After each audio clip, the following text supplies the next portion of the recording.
নমস্কার, কেমন আছেন সবাই? আশা করছি সবাই খুব ভালো আছেন এবং সুস্থ আছেন। রাজদেবী 2.0-তে আজকে আসতে চলেছে একটি নতুন গোয়েন্দা চরিত্র, যেখানে আমরা পাচ্ছি এক নতুন কাকা ভাইপোর জুটিকে।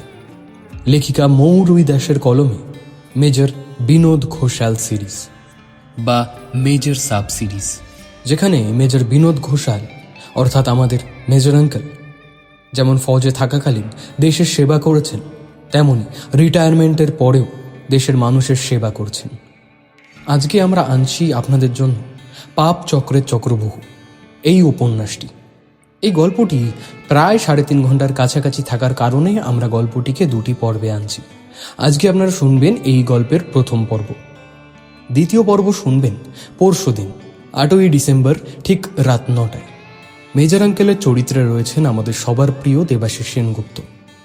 আজকের গল্প পাঠে এবং গল্পের সূত্রধার আমি সন্তু। তাহলে আর বেশি কথা না বাড়িয়ে শুরু করছি আজকের গল্প, লেখিকা মৌ রুই দাসের কলমে মেজর সাব সিরিজ থেকে পাপ চক্রের চক্রবহু।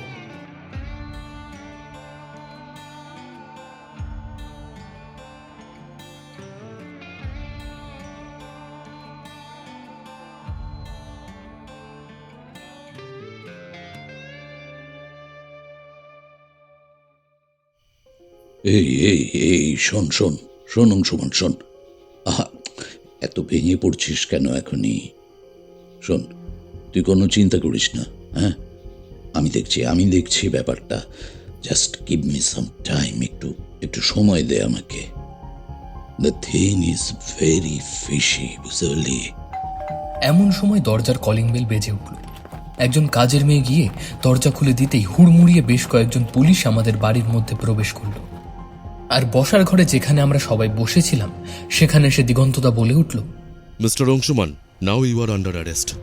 দিগন্তদার কথা শুনে আমি সহ বাড়ির সবাই খুব অবাক হলাম। এইসব কি বলছে দিগন্তদা? দাদাকে অ্যারেস্ট করতে এসেছে? কিন্তু কেন? দাদা কি করেছে? আমি জানি দাদার মতন মানুষ কোনোদিনও কোনো অন্যায় কাজ, কোনো ভুল কাজ করতে পারে না। তাহলে দিগন্তদা কোন অপরাধের জন্য দাদাকে অ্যারেস্ট করছে? আমার পাশে দাঁড়িয়েছিল তখন আমার মেজর আঙ্কেল। তখন আঙ্কেল বলল, এক মিনিট, এসব কি বলছো কি তুমি দিগন্ত? হ্যাঁ, অংশুমান কি করেছে? কি অ্যালিগেশনে তুমি ওকে অ্যারেস্ট করছো জানতে পারি? You know Anshuman very well, তাই না? হ্যাঁ, তো এমন কি করেছে আমার ভাইপো যে তুমি এভাবে ওকে? আমাকে ক্ষমা করবেন স্যার, এখন আমি আমার ডিউটির মধ্যে আছি, তাই এখন আমার কাছে আমার কর্তব্য আগে, আর সেটা আমাকে পালন করতেই হবে। আর আপনার ভাইপো কি করেছে জানতে চাইছিলেন না? তাহলে শুনুন, আপনার ভাইপো একটা এনজিওর সঙ্গে যুক্ত, যে এনজিওতে অনাথ শিশুরা থাকে। উনি অর্থের লোভে সেই সব বাচ্চাদের অর্গ্যান কোনো উচ্চবিত্তশালী লোকের বাচ্চাদের শরীরে ট্রান্সফার করতেন। সব কথা শুনে আমি জোর গলায় বলে উঠলাম, না না না, কিছুতেই না। আমি আমার দাদাকে চিনি, দাদা এমন কাজ করতেই পারে না। তুমি তো দাদাকে চেনো দিগন্তদা, তোমার মনে হয় দাদা এমন একটা জঘন্য কাজ করতে পারবে বলে? দেখো আয়ুষ্মান, আমার মানা আর না মানাতে কিচ্ছু যায় আসে না, প্রমাণ চাই। আর আমাদের কাছে মিস্টার অংশুমান ঘোষালের বিরুদ্ধে যথেষ্ট প্রমাণ আছে। তাই যদি নিজের দাদাকে নির্দোষ প্রমাণিত করতে চাও তাহলে প্রমাণ জোগাড় করো। আমি কথা দিচ্ছি, আমি তখন তোমার পাশে দাঁড়িয়ে থাকব। দিগন্তদা কথাগুলো বলেই দাদাকে নিয়ে চলে গেল। তবে যাওয়ার আগে দাদা আমাকে আর মেজর আঙ্কেলকে বলে গেল, মেজর আঙ্কেল, আয়ুষ্মান, তোমরা বিশ্বাস করো আমি কোনো অন্যায় কাজ করিনি। একবার বিশ্বাস করো আমার কথা। দাদাকে নিয়ে চলে গেল পুলিশ। এদিকে আমার মা কেঁদে কেঁদে নিজের অবস্থা একেবারেই খারাপ করে নিয়েছে। মেজর আঙ্কেল মায়ের কাছে গিয়ে বলে উঠল, প্লিজ স্টপ ক্রাইং, কান্না বন্ধ করো। দেখো, এইভাবে ভেঙে পড়লে তো চলবে না। হ্যাঁ, আমাদের শক্ত হতে হবে, শক্ত হাতে সবটা খুঁজে বের করতে হবে, অংশুমানকে নির্দোষ প্রমাণিত করতে হবে। তাই নিজেকে সামলাও একটু তুমি। সামলাও। ওকে, ওয়েল, আমি একটু বেরোচ্ছি। ফিরে এসে তোমাকে সবটা বলবো। এই চল তো আয়ুষ, একটু বেরোতে হবে আমাদের। আয়। এই বলে আমি আর মেজর আঙ্কেল বেরিয়ে পড়লাম আমাদের কাজে। কিন্তু কোথায় যাচ্ছি সেসব আমি কিছুই জানি না, আর আমি কোনো কথা জিজ্ঞাসাও করিনি। গাড়ি চলল রাতের অন্ধকারের বুক চিরে। ফাঁকা নির্জন সেই রাস্তার দিকে, যার গন্তব্য কোথায় আমি কিছুই জানি না।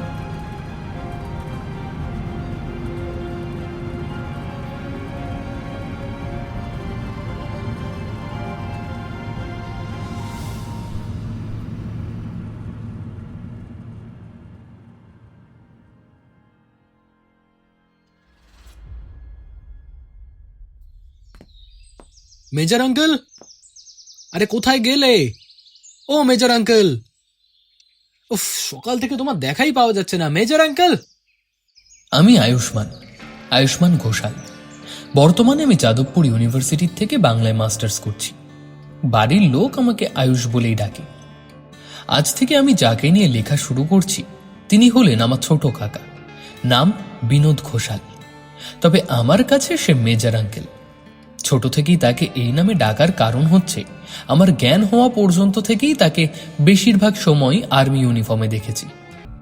ছেলেবেলায় তার সাথে তেমন একটা বেশি সময় কাটাতে পারিনি, কারণ আঙ্কেল চাকরি সূত্রে নানা দেশে বিদেশে ঘুরে বেরিয়েছেন। ছুটির সময় বাড়িতে আসতেন ঠিকই, তবে তাকে বাড়িতে দেখেছি খুব কম সময়। সকালে যখন স্কুল যেতাম তখন আঙ্কেল মর্নিং ওয়াক এবং এক্সারসাইজ করতে চলে যেতেন। বাড়িতে ফিরে কোনো কোনো সময় আঙ্কেলকে পেয়ে যেতাম, তখন তার নানা গল্প শুনতাম। তবে বেশিরভাগ সময় টিউশনের কারণে সন্ধ্যাবেলায় দেখা আর হতো না। টিউশন থেকে বাড়ি ফিরে দেখতাম আঙ্কেল ততক্ষণে ঘুমিয়ে কাঁদা।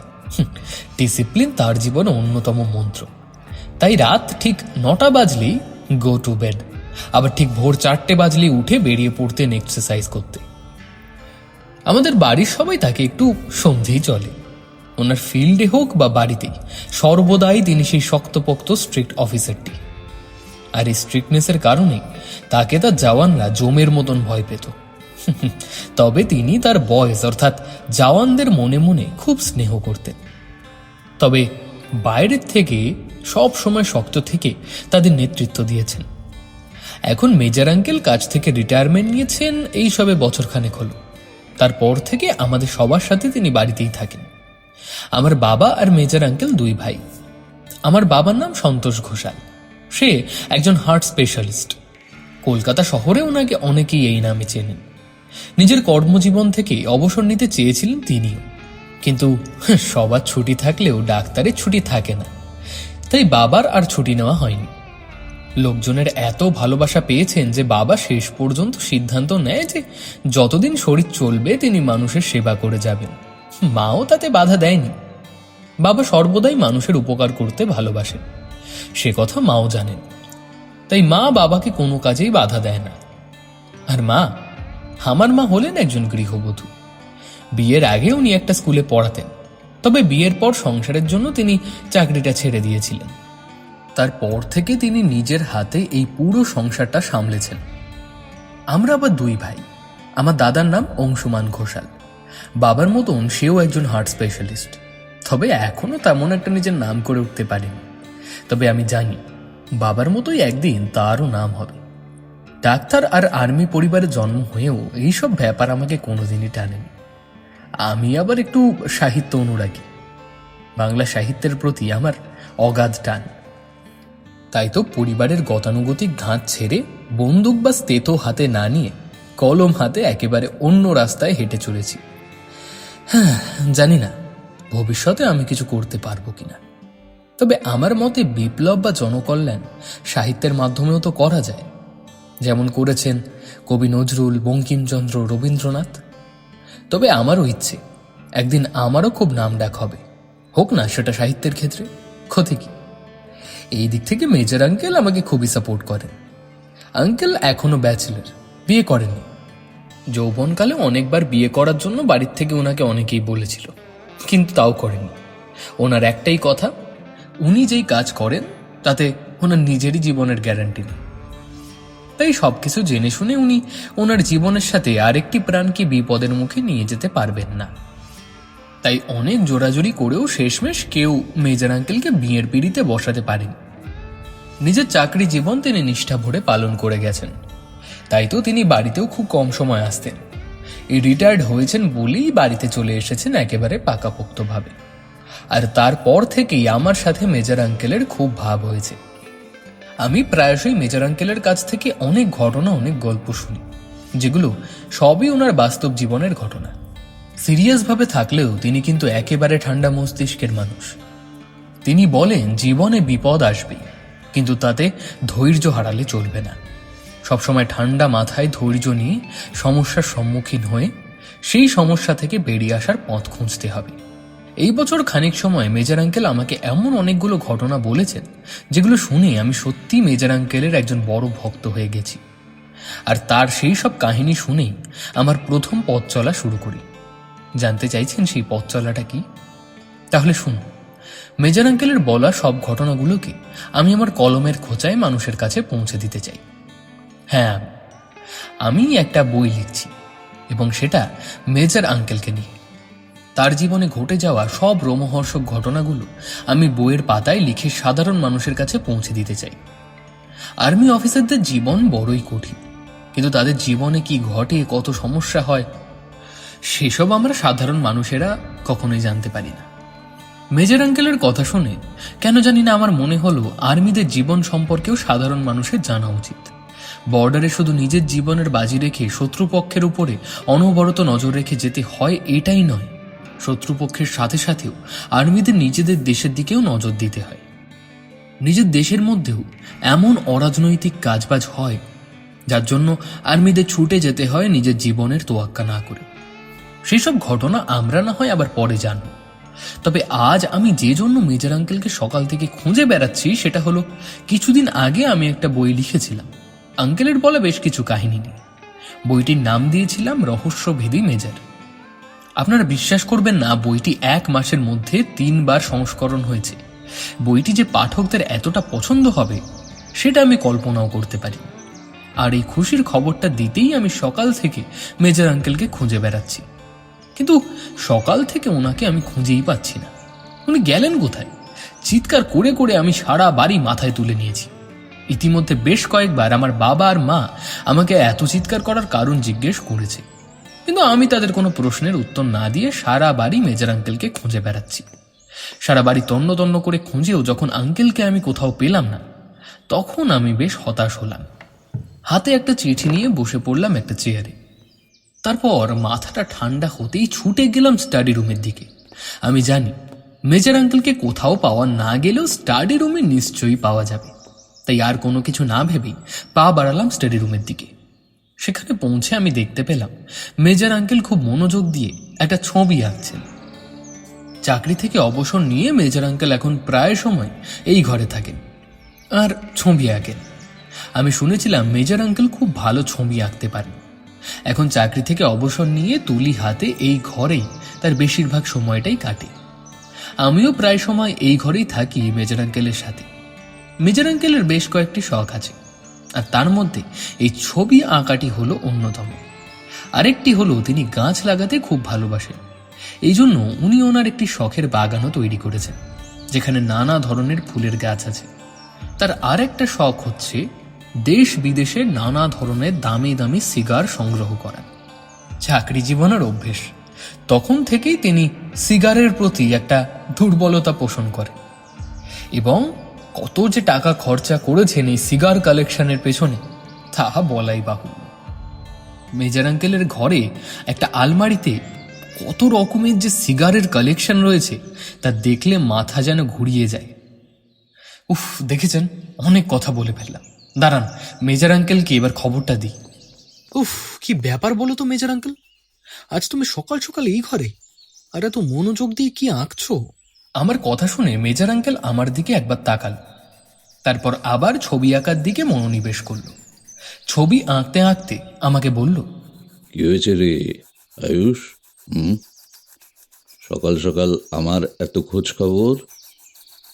কোনো খবর আছে নাকি? খবর তো একটা আছে, কিন্তু এখন কি তুমি সেটা শুনবে? আমার কথা শোনার পর মেজর আঙ্কেলের গোঁফের নিচে হালকা প্রসারণ আমি দেখতে পেলাম, আর তখনই আমি বললাম, তুমি হাসছো কেন? আচ্ছা, কি আশ্চর্য, তুই হাসার মতো কথা বললে তো আমি হাসবই, তাই না? কেন কেন আমি কি এমন কথা বললাম যার জন্য তোমার হাসি পেল? না, এই যে তুই বললি তোর কথা এখন আমি শুনবো কিনা, তো এটাই তো শুনে আমার হাসি পেল। এত হাসি পাওয়ার কি আছে? আমি হাসি পাওয়ার মতন তো কিছু বলিনি তোমাকে। বলেছিস তো। এখন তুই তোর কথা না শুনিয়ে আমাকে ছাড়বি কি?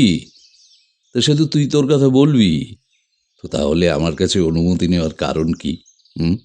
আর এই কথাটা ভেবেই আমার হাসি পেল। আচ্ছা, বাদ দে।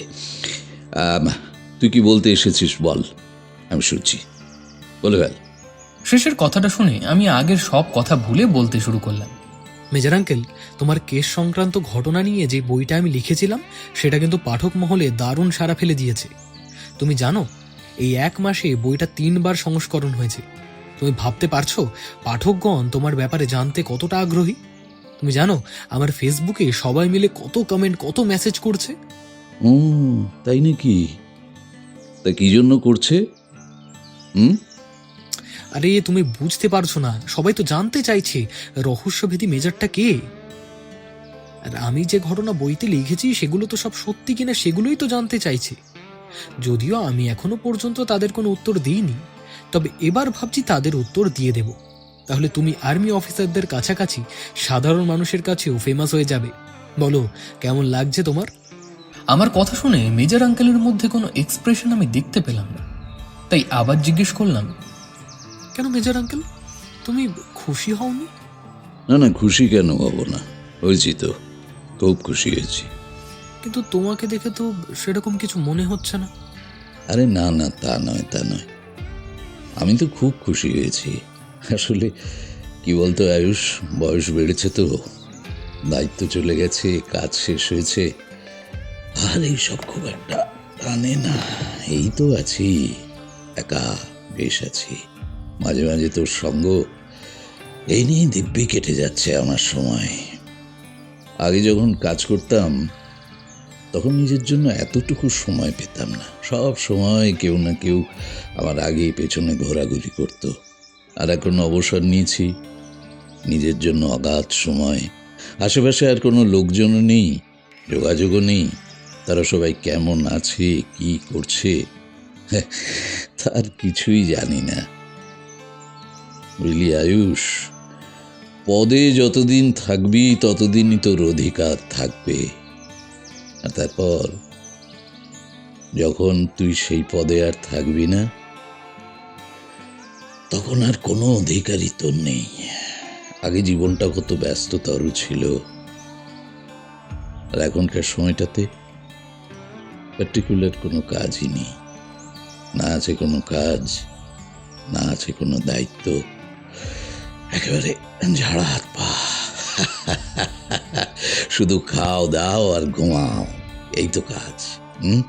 কে বলেছে মেজর সাহেব আপনার কোনো কাজ নেই, আপনার দায়িত্ব শেষ? দরজার কাছে কোনো পুরুষ কণ্ঠের স্বর শুনতে পেয়ে আমি আর মেজর আঙ্কেল দুজনে দরজার দিকে তাকালাম। দেখতে পেলাম পুলিশ ইউনিফর্ম পরিহিত একজন সুঠাম দেহের অধিকারী পুলিশকে। আমি ওনাকে চিনি, মাসখানেক আগে উনি একবার এসেছিলেন মেজর আঙ্কেলের সাথে দেখা করতে। তখনই আমি জেনেছিলাম উনি হলেন আইপিএস অফিসার দিগন্ত চ্যাটার্জি। বয়স হবে ওই 30-এর কাছাকাছি। কিন্তু এই অল্প বয়সেও ওনার কাজের কথা শুনলে বড় বড় অফিসাররা পর্যন্ত অবাক হয়ে যান। লম্বা চওড়া পরিষ্কার তার দেহের রং, আর তেমন সুঠাম দেহ। পুলিশ ইউনিফর্ম পরে না থাকলে অনেকেই হয়তো ভেবে নেন উনি কোনো চলচ্চিত্র সিনেমার নায়ক। পুলিশের পোশাক যদি না বেছে নিয়ে অভিনয়ের খাতায় নিজের নাম লেখাতেন, তাহলে উনি তাঁবর তাঁবর অভিনেতাকে হার মানতে বাধ্য করতেন। তবে যাই হোক, অভিনেতা যখন উনি হননি তখন আর কি। তবে আজ উনি আমাদের বাড়িতে এসেছেন যখন, তখন তো কোনো ব্যাপার আছে নিশ্চয়ই। এখন সেই ব্যাপারটা কি সেটাই জানতে হবে। আমি ওনাকে দিগন্ত দা বলেই ডাকি। দিগন্ত দার সাথে মেজর আঙ্কেলের পরিচয় একটা কেসের ব্যাপারে তদন্ত করার সময়। মেজর আঙ্কেল যেহেতু ছবি আঁকে, এমন এক বিখ্যাত মানুষের হাতে আঁকা একটি ছবি তার নিজের বাড়ির থেকে চুরি হয়ে যায়, আর সেই কেসের তদন্ত দিগন্তদা আর মেজর আঙ্কেল দুজন মিলেই করেছিল। সেই থেকেই দিগন্তদা আর মেজর আঙ্কেল একে অপরকে চেনে। বয়সের বিস্তর পার্থক্য থাকলেও দুজনে দুজনের বন্ধু হিসেবেই দাবি করে। মেজর আঙ্কেল দিগন্তদাকে দেখে মুখে একটা চওড়া হাসি নিয়ে বলে উঠল, আরে হোয়াট আ প্লেজেন্ট সারপ্রাইজ দিগন্ত। আরে তোমার তো কোনো খবরই নেই, হ্যাঁ? আমাকে ভুলে গেছো মনে হয়। আর কি করা যাবে বলো, বুড়ো হচ্ছি, ওই জন্যই বোধহয় ভুলে যাচ্ছ, তাই না? মেজর আঙ্কেলের কথা শুনে দিগন্তদা একটু লজ্জা মিশ্রিত কণ্ঠে বলে উঠল, আরে কি যে বলেন মেজর সাহেব, আপনাকে কি ভোলা যায়? আপনি মানুষটাই এমন, আপনাকে ভুলতে কেউ পারবে না, সবাই মনে রেখেছে। কিন্তু কি বলুন তো, কাজের চাপে আর আশা হয়ে ওঠেনি। বুঝতে পারছি আপনার অভিমান হয়েছে, আর এটা হওয়াটাই স্বাভাবিক। এই জন্য আমি আপনার কাছে মন থেকে ক্ষমা চাইছি। জুনিয়র হিসেবে আপনি আমাকে ক্ষমা করে দেবেন। আরে না না, আমার অভিমান হয়নি, আসলে আমি একটু মজা করছিলাম। এসো এসো এসো, ভেতরে এসো। মেজর আঙ্কেলের কথা শুনে দিগন্তদা ঘরের ভেতরে এসে দাঁড়ালো। তাকে মেজর আঙ্কেলের সামনের চেয়ারটায় বসতে বলল। দিগন্তদার হাতে একটা ফাইল দেখতে পেয়ে মেজর আঙ্কেল জিজ্ঞেস করল, তাহলে বলো দিগন্ত, কেমন আছো তুমি? তোমার বাড়ির সবাই কেমন আছে বলো? বাড়ির সবাই ভালোই আছে, আর আমি মোটামুটি আছি। মোটামুটি আছো মানে? What happened? কি হয়েছে? Any problem? না না, আমাকে বলতে পারো, যদি সাহায্য কিছু করতে পারি তাহলে আমারও খুব ভালো লাগবে। মেজর সাহেব, সাহায্য তো আপনাকে করতেই হবে, আর তার জন্যই আপনার কাছে আসা। অনেকটা আশা নিয়ে আপনার কাছে এসেছি, আর এখন একমাত্র আপনিই পারেন আমাদের এই সমস্যার হাত থেকে উদ্ধার করতে। সমস্যা? কি সমস্যা? না না, তুমি পরিষ্কার করে বলো তো দেখি। আচ্ছা, তার আগে একটা কথা, কি নেবে বলো, ঠান্ডা না গরম? মেজর সাহেব, এখন তো আস্তে আস্তে শীত পড়ছে, তাহলে কফিটাই বলে দিন। আচ্ছা, বেশ বেশ। মেজর আঙ্কেল এবার আমার দিকে তাকালো।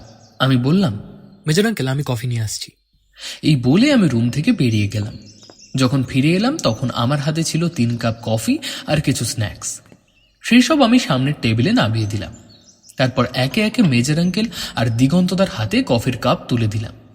তখন মেজর আঙ্কেল বলে উঠল, বলো দিগন্ত, বলো তুমি কি বলতে চাও। আসলে মেজর সাহেব, ঘটনাটা আপনি পেপারে পড়ে থাকতে পারেন, কিন্তু তাও আমি ডিটেলসে সবকিছু আপনাকে বলছি। শহরে সিরিয়াল কিলিং শুরু হয়েছে। দেখো দিগন্ত, খবরটা যে আমি পড়িনি তা নয়, সবই পড়েছি খবরের কাগজে, বাট মাই কোশ্চেন ইজ, কি দেখে তুমি বুঝলে যে এগুলো সিরিয়াল কিলিং? মেজর সাহেব, 1.5 মাসের মধ্যে 6 জন মানুষ খুন হয়েছে। 6টা ডেড বডির মধ্যে 2টো ডেড বডি কলকাতার লালবাজার থানার সামনে পাওয়া গেছে। ঘটনাটায় আমরা বেশ অবাক হই। থানার সিসিটিভি ফুটেজ চেক করতে গেলে দেখি যে সিসিটিভি ক্যামেরা খারাপ হয়ে গেছে। যে এইসবের দেখাশোনা করত তাকে জিজ্ঞাসা করলে বলে সে কিছুই জানে না, কখন খারাপ হয়েছে সেই ব্যাপারে কিছু বলতে পারেনি। ছেলেটিকে আমি যতদূর চিনি তাতে যে সে মিথ্যে কথা বলছে না এটা আমি শিওর। কিন্তু খুনের ব্যাপার তো, তাই কিছুদিনের জন্য তাকে সাসপেন্ড করা হয়েছে। তার এই গাফিলতির জন্য আজ আমরা খুনিকে ধরতে পারিনি। তারপর থানার সিসিটিভি ক্যামেরা ঠিক করা হয়। এরপর ঘটল আরেক আশ্চর্যের ব্যাপার। থানার সিসিটিভি ক্যামেরা লাগানোর পর ডেড বডি পাওয়া গেল আমাদের এক অফিসারের বাড়ির সামনে থেকে। তারপর থেকে 4-4টে ডেড বডি পাওয়া যায় আমাদের সব অফিসারদের বাড়ির সামনে। যেহেতু খুনগুলো কলকাতার মধ্যে হচ্ছে, তাই আমাদের ধারণা খুনি এই কলকাতারই লোক। আর খুনি একজন মানুষই, কারণ প্রত্যেকটা খুনের ধরন এক। তবে যাদের খুন করা হয়েছে আমরা তাদের খোঁজ খবর নিয়েছি। তারা কেউ কাউকে ব্যক্তিগতভাবে চিনত না। তাদের বয়সেরও কোনো মিল নেই। কারোর বয়স 24, তো কারোর 28, কারোর আবার 35, তো কারোর 55, কেউ আবার 40, তো কেউ আবার 65। তা ইনভেস্টিগেশন করে কিছু পাওয়া গেছে কি? মেজর সাহেব, পুলিশ ডিপার্টমেন্টের প্রতিটা অফিসার এই সিরিয়াল কিলিংয়ের তদন্ত করছে, কিন্তু তেমন কিছুই পায়নি। তার প্রথম কারণ হলো খুনির মোটিভ কি সেটাই খুঁজে বের করতে পারিনি, আর সেই জন্যই আমরা কিছুই করতে পারছি না। আচ্ছা, যেসব জায়গায় ডেড বডিগুলো পাওয়া গেছে তার আশেপাশে কোনো সিসিটিভি ক্যামেরা নেই? আছে তো, কিন্তু তাতে কিছুই ধরা পড়েনি। এতক্ষণ দিগন্তদার কথা শুনে এবার আমি বলে উঠলাম, সেটা কিভাবে সম্ভব? খুনি খুন করছে, শহরের সব জায়গায় তো সিসিটিভি ক্যামেরা লাগানো আছে, তাহলে খুনি কোনো না কোনো একটা ক্যামেরায় ধরা তো পড়বে। সেটাই তো বুঝতে পারছি না। সিসিটিভি ক্যামেরায় কিছুই বোঝা যায়নি। সবসময় তার মাথা ঢাকা থাকে। তাকে দেখে বোঝার উপায় নেই যে তার আনুমানিক বয়স কত হতে পারে, কারণ কোনো কোনো ক্যামেরায় তাকে অল্প বয়সের মনে হয়েছে, আবার কোনো কোনো ক্যামেরায় তাকে মধ্যবয়স্ক মনে হয়েছে। আর এই জন্যই আমরা কনফিউজড হয়ে গেছি। আর সবথেকে বড় কথা হলো খুনগুলো সোমবার দিনই হচ্ছে। ও, তা সেটা কিভাবে বুঝলে? কারণ প্রতিটা খুন সোমবারই হয়েছে। প্রথম ৩-৪টে খুন হওয়ার পরেও আমরা এটা ধরতে পারিনি, তবে শেষের দুটো খুন হওয়ার পর আমি খেয়াল করি খুনগুলো খুনি সোমবারই করছে, আর প্রতিটা ডেড বডির কাছে একটা করে চিরকুট রেখে যায়, আর যেখানে সে তার খুনের সংখ্যা লিখে দিয়ে যায়। এর থেকে আমরা বুঝতে পারি যে এটা সিরিয়াল কিলারের কাজ। যখন আমরা এটা বুঝতে পারলাম, তখন আরেকটা জিনিস আমাদের খুব ভাবায়, আর সেটা হলো খুনি কেন সোমবারই বেছে নিয়েছে খুন করার জন্য। তারপর আবার প্রথম থেকে কেসটা স্টাডি করি, আর তাতে আমি একটা জিনিস লক্ষ্য করি, আর সেটা হলো যাদের যাদের খুন হয়েছে তাদের প্রত্যেকের নামের সঙ্গে সোম কথাটি যুক্ত। এই যেমন নামগুলো হলো সোমনাথ অধিকারী, সোমদাস, সৌমেন গাঙ্গুলি, সৌমক সেন, সৌম হালদার, সৌমেন্দ্র বিশ্বাস। হয়তো সোম নামের মানুষের সাথে খুনির কোনো সম্পর্ক আছে, হয়তো মনের মধ্যে খুব রাগও জমা হয়ে আছে, আর সেই রাগের জন্যই এই খুন করছে। এটা সম্পূর্ণভাবে আমাদের ভাবনা, এটা ঠিক নাও হতে পারে, কিন্তু ৬ জনের খুন হওয়ার পর আমরা এই মিলগুলোই খুঁজে পেয়েছি। তাই সেখান থেকে আমি ধরে নিই যে হয়তো এই জন্যই খুনি সোমবারটাই বেছে নিয়েছে খুন করার জন্য। কিন্তু তাহলেও খুনির খুন করার পেছনে মোটিভ কি সেটা এখনো পর্যন্ত জানতে পারিনি। তার ওপর মহল থেকেও ভীষণ চাপ বাড়ছে, আর যত তাড়াতাড়ি সম্ভব সমাধান করতে বলছে, কিন্তু এখনো পর্যন্ত ধোঁয়াশার মধ্যেই আছি। কোনোরকম আলোর দিশা আমরা খুঁজে পাচ্ছি না, আর সেই জন্যই কেসটা নিয়ে আমরা এগিয়েও যেতে পারছি না। এরপর জানি না আবার কে খুন হবে। সাধারণ মানুষের মধ্যে এই ব্যাপারটা নিয়ে ভয়ের সৃষ্টি হয়েছে, আর এটা হওয়াটাই স্বাভাবিক। আমরা শহরের মধ্যে সব জায়গায় কড়া নজরদারির ব্যবস্থা করেছি, কিন্তু তাতেও আমরা খুনগুলো আটকাতে পারছি না। এটা যেন খুনি আমাদের এক প্রকার চ্যালেঞ্জ জানাচ্ছে। এখন আপনি আমাদের একমাত্র ভরসা, বলতে পারেন অনেকটা আশা নিয়ে আপনার কাছে এসেছি। আপনি তো জীবনে অনেক অনেক কেস সলভ করেছেন, আর এই কেসে আপনার সাহায্য আমাদের লাগবে। আচ্ছা, ঠিক আছে ঠিক আছে, আমি কেসটা নিয়ে একটু স্টাডি করতে চাই। জানি না তোমাদের কোনো সাহায্য করতে আদৌ পারবো কি না, but I will try my best, চেষ্টা করব। আচ্ছা, এক কাজ করো, যাদের যাদের খুন হয়েছে তাদের সব ডিটেলস আমার লাগবে। হ্যাঁ মেজর সাহেব, আমি এই জন্যই সমস্ত ডিটেলস নিয়ে এসেছি। এই নিন ফাইলটা, এই ফাইলের মধ্যে আপনি সবকিছু ইনফরমেশন পেয়ে যাবেন। দিগন্তদা হাতের ফাইলটা মেজর আঙ্কেলের দিকে বাড়িয়ে দেয়। মেজর আঙ্কেল ফাইলটা খুলে তারপর পাতা উল্টে খুন হয়ে যাওয়া ব্যক্তিদের ছবি দেখেই বলে উঠল, ইস, কি নৃশংসভাবে খুনি খুনগুলো করেছে। হ্যাঁ মেজর সাহেব, খুনগুলো দেখেই বোঝা যায় খুনি যেন তার মনের রাগকে উগড়ে দিয়েছে। কারোর প্রতি ঠিক কতটা পরিমাণ রেগে থাকলে এমন নৃশংসভাবে খুন করতে পারে মানুষ। তবে খুন যাদের হয়েছে তাদের পরিবারের সঙ্গে আমরা কথা বলেছি, কিন্তু তারা সবাই বলেছে তাদের এমন কোনো শত্রু ছিল না, আর আমরাও তাদের ব্যাকগ্রাউন্ড চেক করেছি। সত্যি তাদের এমন কোনো খবর পায়নি যার জন্য কেউ তাদের খুন করতে পারে। পোস্টমর্টেম রিপোর্ট অনুযায়ী খুনগুলো হয়েছে ওই সব রাত ৮টা থেকে ১১টার মধ্যে।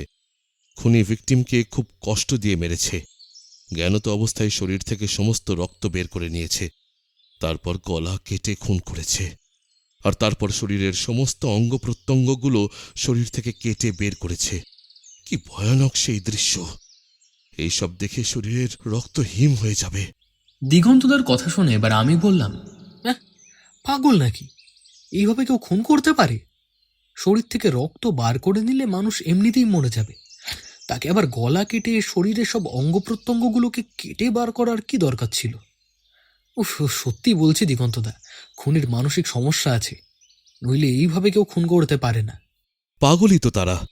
খুন যারাই করে তারাই মানসিকভাবে অসুস্থ, আর এইভাবে খুন করেছে তাতে দেখেই বোঝা যাচ্ছে যারা খুন হয়েছে তাদের ওপর ঠিক কতটা রাগ ছিল মনের মধ্যে, তাই তো এইভাবে মেরেছে। বুঝতে পারছো আয়ুষ্মান, আমরা কোথায় বাস করছি? বিজ্ঞান এত উন্নত হয়েছে, চিকিৎসা ব্যবস্থা কত উন্নত হয়েছে, কিন্তু এখনো কিছু মানুষ আছে যারা সমাজের জন্য ক্ষতিকারক। তাই এই খুনিকে খুঁজে বের করতেই হবে, নাহলে জানি না এই খুনি আর কাকে কাকে খুন করে বসবে। মেজর সাহেব, এবার এবার আমাদের একমাত্র ভরসা আপনি। আপনাকে কিছু একটা ব্যবস্থা করতে হবে। আচ্ছা, ঠিক আছে, আমি দেখছি। আরেকটা কথা দিগন্ত, আমি একবার সিসিটিভি ফুটেজ দেখতে চাই। ওগুলো কিভাবে দেখতে পাবো? সেই ব্যবস্থাটা তোমাকে একটু করতে হবে, কেমন? হ্যাঁ, সে ব্যবস্থা হয়ে যাবে। ওগুলো থানায় আছে। আপনি চাইলে আমি তার ব্যবস্থা করে দিতে পারি। আমি থানায় গিয়ে সব ভিডিওগুলো আপনার মেলে পাঠিয়ে দিচ্ছি। আজ তাহলে আসি। দেখো দিগন্ত, আমি জানি না কতদূর আমি কি করতে পারবো, বাট আমি আমার বেস্টটা দেব, এইটুকু ভরসা আমার উপর রাখতে পারো। কি যে বলেন মেজর সাহেব, ভরসা আছে বলেই তো আমি আপনার কাছে ছুটে এসেছি। আমি আজ আসছি। এই বলে দিগন্তদা স্টাডি রুম থেকে বেরিয়ে গেল। দিগন্তদা চলে যেতেই আমি দেখলাম মেজর আঙ্কেল ফাইলটা খুব মনোযোগ দিয়ে পড়ছেন। তাই আমি আর তাকে বিরক্ত করলাম না, চুপচাপ পাশের চেয়ারে বসে রইলাম। বেশ কিছুক্ষণ পর মেজর আঙ্কেল বলে উঠল, বুঝলি আয়ুষ, এই কেসটা খুব জটিল, ভেরি ক্রিটিক্যাল। জটিল সেটা তো দিগন্তদাকে দেখেই বুঝতে পেরেছি। জটিল না হলে কি আর দিগন্তদা তোমার কাছে আসতো? পুলিশ কেসটা সলভ করতে পারেনি বলেই তো তোমার কাছে এসেছে। আর আমি জানি তুমি কেসটা সলভ করে দেবে। না, এতটা ভরসা করা ঠিক না। আরে বাবা, আমিও তো মানুষ নাকি? আমি তো ভগবান নই যে কেসটা হাতে নিলেই এমনি এমনি সলভ হয়ে যাবে। হ্যাঁ, দেখ, প্রথমত খুনি যে খুনগুলো করছে, তার কি কারণের জন্য খুনগুলো করছে সেটা জানা দরকার। কি তার দাবি? সমাজের লোককে সে কি কিছু বলতে চাইছে, নাকি শুধু মানুষের মধ্যে ভয়ের সৃষ্টি করতে চাইছে, সেটা বোঝা দরকার। সেটাই তো বুঝতে পারছি না। যতক্ষণ সেটা আমরা বুঝতে না পারবো, ততক্ষণ কিসের ভিত্তিতে কেসটা এগিয়ে নিয়ে যাব বল? এখন সবার প্রথমে একটা কাজ হলো, যাদের যাদের খুন হয়েছে তাদের বাড়িতে গিয়ে আরেকবার করে খোঁজ খবর নিতে হবে। হয়তো শত্রুতা এখনকার নয়, অনেক বছর আগে থেকেই এই শত্রুতা ছিল। এখন সময় সুযোগ বুঝে তার কার্য সম্পন্ন করেছে। সব কিছু আবার প্রথম থেকে তদন্ত করতে হবে। ফাঁক তো নিশ্চয়ই আছে, কোনো না কোনো জায়গায় ফাঁক তো নিশ্চয়ই আছে। অপরাধী যত বড়ই চালাক হোক না কেন, কোনো না কোনো ক্লু সে রেখে যাবে, নিশ্চয়ই যাবে। আর সেই ক্লুটাই খুঁজে বের করতে হবে আমাকে। শোন, বিকেলে একবার আমাকে বেরোতে হবে, বুঝলি? আচ্ছা মেজর আঙ্কেল, আমি যাব তোমার সাথে? কেন, তুই গিয়ে কি করবি ওখানে? তোর কি কাজ? না মানে এতদিন তো আমি তোমার নানা কেসের কথা শুধু মুখেই শুনেছি, বাস্তবে মাঠে নেবে তোমাকে তদন্ত করতে দেখিনি। তাই আমি সেটা দেখতে চাই। আমি তোমার সাথে যাব, আর কেসটায় আমি তোমার সাথেই থাকতে চাই। প্লিজ তুমি না করো না, আমি তোমাকে একটুও বিরক্ত করব না, সত্যি বলছি। এই আমি কথা দিচ্ছি তোমাকে, তোমার কোনো কাজে আমি কোনো কথা বলবো না। আমি শুধু দেখতে চাই তুমি কিভাবে তদন্ত করো। আর সেগুলো জানতে পারলে বইয়ে তোমাকে নিয়ে লিখতে আমার খুব সুবিধা হবে। Please please please please major uncle, আমি তোমার সাথে যাই। হ্যাঁ আচ্ছা, ঠিক আছে ঠিক আছে, সেটা না হয় যাওয়া যাবে। এখন চল তো, সকাল থেকে কিছু খাবার খাওয়া হয়নি, খিদে পেয়েছে বড্ড। খিদের জন্য মাথাটা ঠিক কাজ করছে না। চ চ চ, আগে পেট ভরে খেয়ে নিই, তারপর ফাইলটা নিয়ে একবার বসতে হবে। চ। এরপর আমরা দুজনে লাঞ্চ সেরে নিলাম। লাঞ্চের পর ফাইলটা নিয়ে মেজর আঙ্কেলের রুমে আমরা দুজন বসেছিলাম। দুজনেই খুব ভালো করে ফাইলটা চেক করলাম। সেখানে দেখতে পেলাম তাদের নামের লিস্ট। মেজর আঙ্কেল বলল, তাহলে শুরু করি। একটু মন দিয়ে শুনবি। প্রথম খুন হয়েছে যে, তার নাম হলো সোমনাথ অধিকারী, বয়স 28 বছর। একটা ওষুধের দোকানে কাজ করত। কাজ করে দোকান থেকে বাড়ি ফেরার সময় খুনটা হয়েছে। বডিটা পাওয়া গেছে থানার সামনে থেকে। প্রথম খুনটার সময় পুলিশ বুঝতে পারেনি থানার সামনে ডেড বডি এলো কিভাবে? তার কারণ তখন সিসিটিভি ক্যামেরা খারাপ হয়ে গিয়েছিল। এইখানে একটা প্রশ্ন, যে সিসিটিভি ক্যামেরা কি এমনি খারাপ হয়ে গিয়েছিল নাকি তাকে খারাপ করা হয়েছিল? ইয়েস, সেটা জানতে হবে। তার উপর ছেলেটির বিয়ের কথা চলছিল, রেজিস্ট্রি হয়ে গিয়েছিল, বাড়িতে বাবা মা আছে, বাড়ির একমাত্র ছেলে ছিল, সাধারণ ছেলে, বন্ধু বান্ধব খুব একটা ছিল না, বাইরের কোনো লোকের সাথে খুব একটা মিশতও না, তাই শত্রু থাকার কথা নয়, এরকমটাই বাড়ির লোক জানিয়েছে। ইস, কি দুঃখজনক ঘটনা। বাড়ির একমাত্র ছেলে ছিল, তাহলে এখন ওর বাবা মাকে কে দেখবে? কে আর দেখবে? সময় সময় আয়ুষ্মান, সময়ের সাথে সাথে সমস্ত আঘাত পূর্ণ হয়ে যায়, এটাও হয়ে যাবে। সোমনাথকে ছাড়া তার বাবা মা বেঁচে থাকতে শিখে যাবে, শুধু সময়ের অপেক্ষা। কিন্তু যেটা হবে সেটা হলো, সোমনাথের এইভাবে চলে যাওয়াটা হয়তো তার পরিবার কোনোদিনই মেনে নিতে পারবে না। তার উপর যার সাথে সোমনাথের বিয়ের কথা হয়েছিল, তার সাথে একবার কথা বলতে হবে।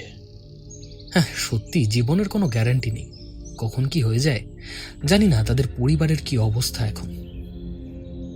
সেটা জানার জন্যই তো আজ বিকেলে একবার সোমনাথের বাড়ি যেতে হবে আমাদের। যাকে শোন, 2 নম্বর খুনটা যে হয়েছে সেই ভিকটিমের নাম হলো সৌম্য হালদার, বয়স 21 বছর, বডি পাওয়া গেছে থানার সামনে থেকে। সেদিন সিসিটিভি ক্যামেরা বন্ধ ছিল যখন বডিটা ফেলে দিয়ে যায়, শুধু সেই সময়টার কোনো রেকর্ডিং নেই, and that is very strange. তাই সেদিনও খুনির ব্যাপারে কিছু জানা যায়নি। ডাক্তারি পড়ছে, মেডিকেল কলেজের বন্ধুদের নিয়ে পার্টি করতে গিয়েছিল। অনেকটা রাত হয়ে গেলে বাড়ি ফিরছে না দেখে বাড়ির লোকজন অনেকবার করে ফোন করে, কিন্তু ফোন সুইচ অফ ছিল। সারা রাত সৌম্য বাড়ি না ফিরলে সকালবেলায় সৌম্যর বাবা থানায় যায়, একটা মিসিং রিপোর্ট লেখা, সঙ্গে ছবি নিয়ে গিয়েছিল। তারপর বেলা বাড়ার সাথে সাথে তাদের কাছে ফোন আসে, তখন ব্যাপারটা তার বাড়ির লোক জানতে পারে। আচ্ছা, আজ বিকেলে সৌম্যর বাড়ির লোকের সাথেও কথা বলতে হবে, বুঝলি, সাথে ওর বন্ধুদের সাথে কথা বলতে হবে।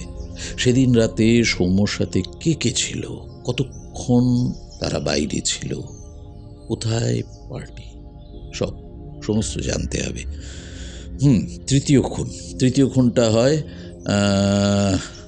নাম হচ্ছে সৌমেন্দ্র বিশ্বাস, পেশায় ফিজিওথেরাপিস্ট, বয়স 40 বছর। রাতের বেলা কাজ করে আসার সময় খুনটা হয়। সৌমেন্দ্র বিশ্বাসের বডি পাওয়া গেছে থানার একজন অফিসারের বাড়ির সামনে থেকে। বাড়ির সামনের সিসিটিভি ক্যামেরা থেকে খুনিকে দেখা যায়। ও আচ্ছা, কিন্তু সেই সময় খুনিকে দেখে কিছুই বোঝা যায়নি। তার কারণ সারা শরীর কালো কাপড়ে ঢাকা ছিল। তবে যেটুকু দেখা গেছে তাতে তার উচ্চতা আন্দাজ মতো বললে বলা যায় 5.5 ফুটের ওপরে হতে পারে, বা তার একটু বেশি। আচ্ছা, বেশ। পরের খুনটা হয় সোম দাসের, বয়স 35, একটা প্রাইভেট নার্সিং হোমে ওয়ার্ড বয়ের কাজ করত। রাতে নাইট ডিউটি ছিল, ডিউটি চলাকালীন তার কলিগরা তাকে খুঁজে পাচ্ছিল না। অনেকটা সময় পেরিয়ে গেলে কলিগরা তার ফোনে ফোন করলে ফোন নট রিচেবল বলে। পরের দিন সবাই জানতে পারে সোম খুন হয়ে গেছে। বাট ওয়াই, কেন হয়েছে, কিভাবে হয়েছে, কেউ সে কথা জানে না। বেশ গেল। নেক্সট খুনটা হয় সৌম্যক সেন, বয়স 65। উনি একজন ডাক্তার, কিছুদিনের জন্য বাইরে গিয়েছিলেন।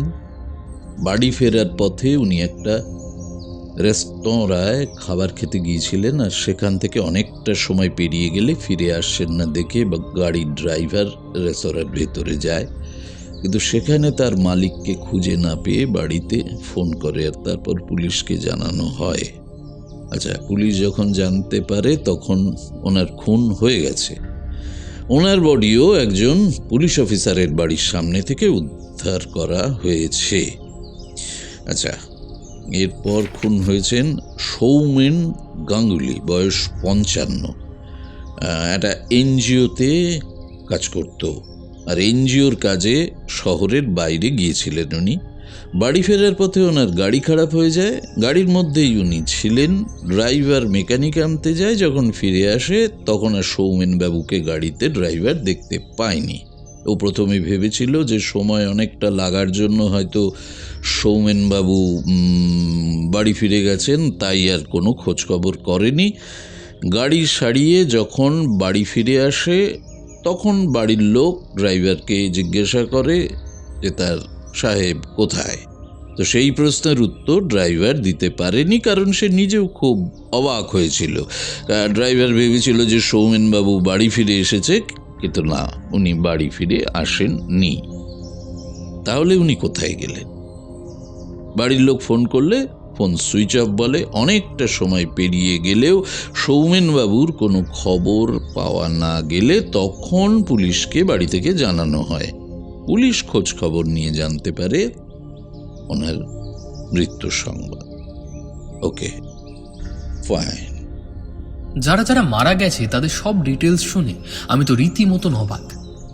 তবে আমি দেখলাম মেজর আঙ্কেল এখনো সেই ফাইলের পাতা উল্টে পাল্টে কিসব যেন দেখে যাচ্ছে। তাই আমি জিজ্ঞেস করলাম, কি হয়েছে মেজর আঙ্কেল, তুমি কি দেখছো? কিছু কি ক্লু পেলে? ক্লু তো নিশ্চয়ই আছে রে আয়ুষ, কিন্তু সেটা এখন আমাদের চোখে পড়ছে না। আচ্ছা চল, দুপুরে খাওয়া দাওয়া হয়েছে, এখন একটু যা বিশ্রাম নিয়ে নে, তারপর বিকেলের দিকে বেরোতে হবে আমাদের। মেজর আঙ্কেলের কথা শুনে আমি তখন আর কোনো কথা বললাম না। সোজা নিজের রুমে গিয়ে একটা টানা ঘুম দিয়ে নিলাম। বিকেল 4টেই মেজর আঙ্কেল আমার রুমে এসে আমাকে ডাকলো। আয়ুষ, রে আয়ুষ, আরে ওঠ, তাড়াতাড়ি তৈরি হয়ে নে, নে নে নে, আমরা একটু পরে বের হব। নে নে নে, ওঠ ওঠ ওঠ ওঠ। অগত্যা বিছানা ছেড়ে আমি হাত মুখ ধুয়ে তৈরি হয়ে বেরিয়ে পড়লাম। বাড়ির গাড়ি নিয়ে নি। আগে থেকেই একটা ক্যাব বুক করেছিল মেজর আঙ্কেল। ক্যাবটা আমাদের সামনে এসে দাঁড়াতেই আমরা দুজন গাড়িতে উঠে বসলাম। গাড়িতে বসে মেজর আঙ্কেলকে আমি জিজ্ঞেস করলাম, কোথায় যাব আমরা এখন? সবার প্রথমে আমরা সোমনাথের বাড়ি যাব। সেই মতন মেজর আঙ্কেল ক্যাবের ড্রাইভারকে সোমনাথ বাবুর বাড়ির ঠিকানা দিল। গাড়ি এসে দাঁড়ায় পার্ক স্ট্রিটের কাছে। ক্যাবের ভাড়া মিটিয়ে দিয়ে আমরা সোমনাথ বাবুর বাড়ির দরজার কলিং বেলে চাপ দিলাম। মিনিট 2-এর মধ্যে ঘরের ভেতর থেকে একজন মেয়ে এসে দরজা খুলে দিল। মেজর আঙ্কেল বলল, নমস্কার। আচ্ছা, এটা কি সোমনাথ অধিকারীর বাড়ি? সোমনাথ বাবুর নামটা শুনে সামনে দাঁড়িয়ে থাকা মেয়েটির চোখে যেন জল ভরে উঠল। তবে নিজেকে সামলে নিয়ে ধরা গলায় বলল, হ্যাঁ, এটা সোমনাথ অধিকারীর বাড়ি। আপনারা কারা? সোমনাথের সাথে কিছু দরকার ছিল? কিন্তু সোমনাথ তো আর... হ্যাঁ, আমরা জানি।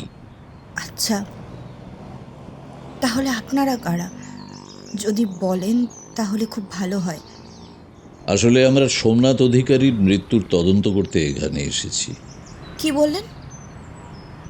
সোমনাথের মৃত্যুর তদন্ত? কিন্তু সেটা তো পুলিশ করছে। আপনারা কারা? আপনারা কি পুলিশের লোক? না, আমরা পুলিশের লোক না, তবে পুলিশের দিক থেকে আমাদেরকে এ কাজটা দেওয়া হয়েছে। হ্যাঁ, আমরা সোমনাথ বাবুর মৃত্যুর তদন্ত করতে এসেছি। আর উনি হলেন একজন retired army officer, Binod Ghoshal. লোকে ওনাকে মেজর সাব বলে ডাকেন। মেজর আঙ্কেলের পরিচয় জানতে পেয়ে সেই মেয়েটি বলে উঠল, আচ্ছা আচ্ছা, আপনারা ভেতরে আসুন। মেয়েটির কথা শুনে আমরা বাড়ির ভেতরে প্রবেশ করলাম। মেয়েটি হাতের ইশারায় আমাদের সোফায় বসতে বললেন। আমরা ওনার কথা মতন সোফায় বসলাম। তখন মেজর আঙ্কেল সামনে দাঁড়িয়ে থাকা মেয়েটিকে জিজ্ঞেস করল, বলছিলাম, সোমনাথের বাবা মা কেউ আছে? আপনি আমায় বলতে পারেন সব কথা। সেই মেয়েটির কথা শুনে আমি আর মেজর আঙ্কেল মেয়েটির দিকে তাকালাম। মেজর আঙ্কেল একটু অবাক হয়ে বলল, আপনি কে? মেজর আঙ্কেলের কথা শুনে সেই মেয়েটি চুপ করে দাঁড়িয়ে রইল। কিছুক্ষণ অপেক্ষা করবার পর মেজর আঙ্কেল আরও কিছু বলতে যাবে এমন সময় ঘরের ভেতর থেকে একজন পুরুষ কথা বলতে বলতে বেরিয়ে এলেন। আমাদের সামনে এসে দাঁড়িয়ে বলে উঠলেন, নমস্কার, আমি আশুতোষ অধিকারী। আমি সোমনাথের বাবা, আর ও হলো আমাদের মেয়ে। বলতে পারেন মেয়ের থেকেও অনেকটা বেশি। আর আপনারা মানে আপনাদের তো ঠিক চিনতে পারলাম না। কথাটা শুনে আমরা দুজন ওনার দিকে অবাক চোখে তাকালাম। আর তখনই মেজর আঙ্কেল বলে উঠল, আপনি আমায় চিনবেন না, তবে আমরা আপনার ছেলের মৃত্যুর তদন্ত করতে এসেছি। আমরা পুলিশের লোক না, তবে পুলিশের তরফ থেকে আমাদের কাছে এই কেসটা এসেছে। আমি হলাম একজন রিটায়ার্ড আর্মি অফিসার, আর ও হলো আমার ভাইপো। আচ্ছা, একটা কথা ছিল, আমরা তো শুনেছিলাম আপনার একটাই ছেলে, তাহলে মেয়ে বলছেন? ব্যাপারটা তো ঠিক বুঝলাম না। হ্যাঁ হ্যাঁ হ্যাঁ, আপনারা ঠিকই শুনেছেন। আমাদের একটাই সন্তান, সোমনাথ। কিন্তু সোমনাথ আর নেই। আর ও হলো প্রীতি। ওর সাথেই সোমনাথের বিয়ে ঠিক হয়েছিল, রেজিস্ট্রি হয়ে গিয়েছিল। শুধু ওই সামাজিক বিয়েটা বাকি ছিল। ওটাও খুব তাড়াতাড়ি হওয়ার কথা ছিল, কিন্তু কিন্তু হলো না। তার আগেই কথাগুলো বলতে বলতে আশুতোষবাবু কান্নায় ভেঙে পড়লেন। তা দেখে প্রীতি সামনে এসে আশুতোষবাবুকে শান্ত হতে বলে। নিজেকে সামলে নিয়ে আশুতোষবাবু বলে উঠলেন, ক্ষমা করবেন, আসলে আসলে একটাই ছেলে তো, কত কত স্বপ্ন দেখেছিলাম, সব সব শেষ হয়ে গেল। কেন যে এমন হলো সেসব আমরা কিছুই জানি না। বুঝতেই পারছি না এমনটা কেন হলো। সোমনাথের তো কোনো শত্রু ছিল না। কাজ করত, কাজ শেষ হয়ে গেলে বাড়ি ফিরে আসতো। কোনোদিন কোনো বন্ধুর সাথে বেশি মেলামেশা করতো না। তাহলে তাহলে এমনটা হলো কিভাবে? পুলিশ কি কিছুই ধরতে পারেনি? কেন কেউ সোমনাথকে মারবে? কি লাভ তাদের? দেখুন, আমি বুঝতে পারছি আপনার মনের অবস্থা। পুলিশ তার দিক থেকে সব কাজই করছে, আর সেই জন্যই আমাদের পাঠানো হয়েছে। আমরা আপনাদের কাছে কিছু প্রশ্নের উত্তর চাই, এগুলো জানা খুব দরকার আমাদের। Please cooperate. হ্যাঁ, বলুন বলুন, কি কি বলতে চান? আচ্ছা আশুতোষবাবু, আপনার বাড়িতে এখন কে কে আছে? বাড়িতে আর কে থাকবে? হ্যাঁ, তাও আছে। আমি, আমার স্ত্রী আর প্রীতি আমাদের সাথেই থাকে, বুঝেছেন। সোমনাথের সাথে ওর সামাজিক বিয়েটা হয়নি, কিন্তু সোমনাথের এমন কথা শুনে প্রীতি বলে যে ও এবার থেকে এখানেই থাকবে। ওর জোরের কাছে আমরা হার মেনে নিতে বাধ্য হয়েছি। আশুতোষবাবুর কথা শুনে আমি আর মেজর আঙ্কেল প্রীতির দিকে তাকালাম। প্রীতি বলে উঠল, হ্যাঁ বাবা, আমি একদম ঠিক কাজ করেছি। সোমনাথ তোমাদের খুব ভালোবাসতো, তোমাদের সারা জীবন আগলে রাখার চেষ্টা করত। একটা বড় বাড়ি করতে চেয়েছিল, আমাকে বলেছিল যে খুব তাড়াতাড়ি বাড়ি তৈরি করবে, আমাকে আর তোমাদের দুজনকে সেখানে নিয়ে গিয়ে রাখবে। কত স্বপ্ন দেখেছিল সোমনাথ, সবটা শেষ হয়ে গেল। কেন এমনটা হলো বাবা? এমনটা তো হওয়ার কথা ছিল না। তাহলে কেন হলো? কথাগুলো বলতে বলতে প্রীতিও কান্নায় ভেঙে পড়ল। তা দেখে আশুতোষবাবু সামনে এগিয়ে এসে প্রীতির মাথায় হাত রেখে বলে উঠল, শান্ত হ, শান্ত হ মা। আমি আমি বুঝি, আমি বাপ হয়ে বুঝি তোর কষ্টটা। কি কি করবি বল? হ্যাঁ, কি করবি? ভাগ্যে যা লেখা আছে তা তো হবেই। আর আর কাঁদিস না মা, আর কাঁদিস না। না বাবা, আমি ঠিক আছি। হ্যাঁ হ্যাঁ, বলুন আপনারা কি বলছিলেন। দেখুন, আমরা বুঝতে পারছি যে সোমনাথের মৃত্যু 1 মাস হয়ে গেলেও আপনারা সোমনাথের চলে যাওয়া একেবারেই মেনে নিতে পারেননি। কিন্তু আমাদের তো কাজ করতে হবে। তাই আমি বলতে চাইছি যে সোমনাথ কোনোদিন এমন কিছু কথা বলেছিল বা তার কোনো ব্যবহার আপনাদের অবাক করেছিল? মানে আমি বলতে চাইছি যে মৃত্যুর আগে আপনারা সোমনাথের মধ্যে কিছু অস্বাভাবিক ব্যাপার লক্ষ্য করেছিলেন? না না স্যার, সোমনাথ একেবারেই স্বাভাবিক ছিল। তবে মাঝে একদিন আমাকে বলেছিল যে খুব তাড়াতাড়ি সে বাড়ি তৈরি করবে, জমি দেখে রেখেছে। আমি ওর কথা শুনে বলেছিলাম যে টাকা কোথায় পাবে, কিন্তু সে বলল টাকা নিয়ে চিন্তা করতে হবে না। এর থেকে বেশি আর কিছুই বলেনি।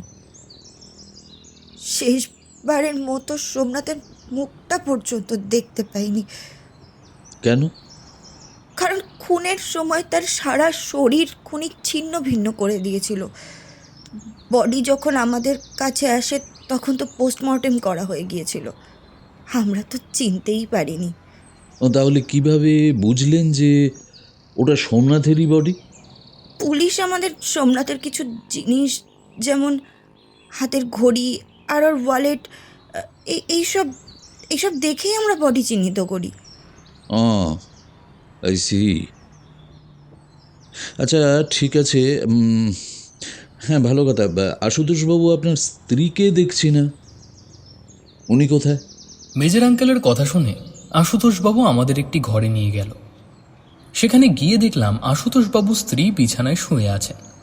আশুতোষবাবু বললেন ছেলের মৃত্যু সংবাদ শুনে একেবারেই বিছানায় শয্যাশায়ী হয়ে গেছেন তিনি। কথাটা শুনে আমাদের দুজনেরই খুব খারাপ লাগলো। তারপর সোমনাথবাবুর বাড়ি থেকে বেরিয়ে এলাম। রাস্তায় এসে দাঁড়াতেই আমি মেজর আঙ্কেলকে জিজ্ঞেস করলাম, মেজর আঙ্কেল, কি বুঝলে? যা শুনলাম তাতে তো তেমন কিছু মনে হলো না, শুধু একটা জায়গায় খটকা লাগলো।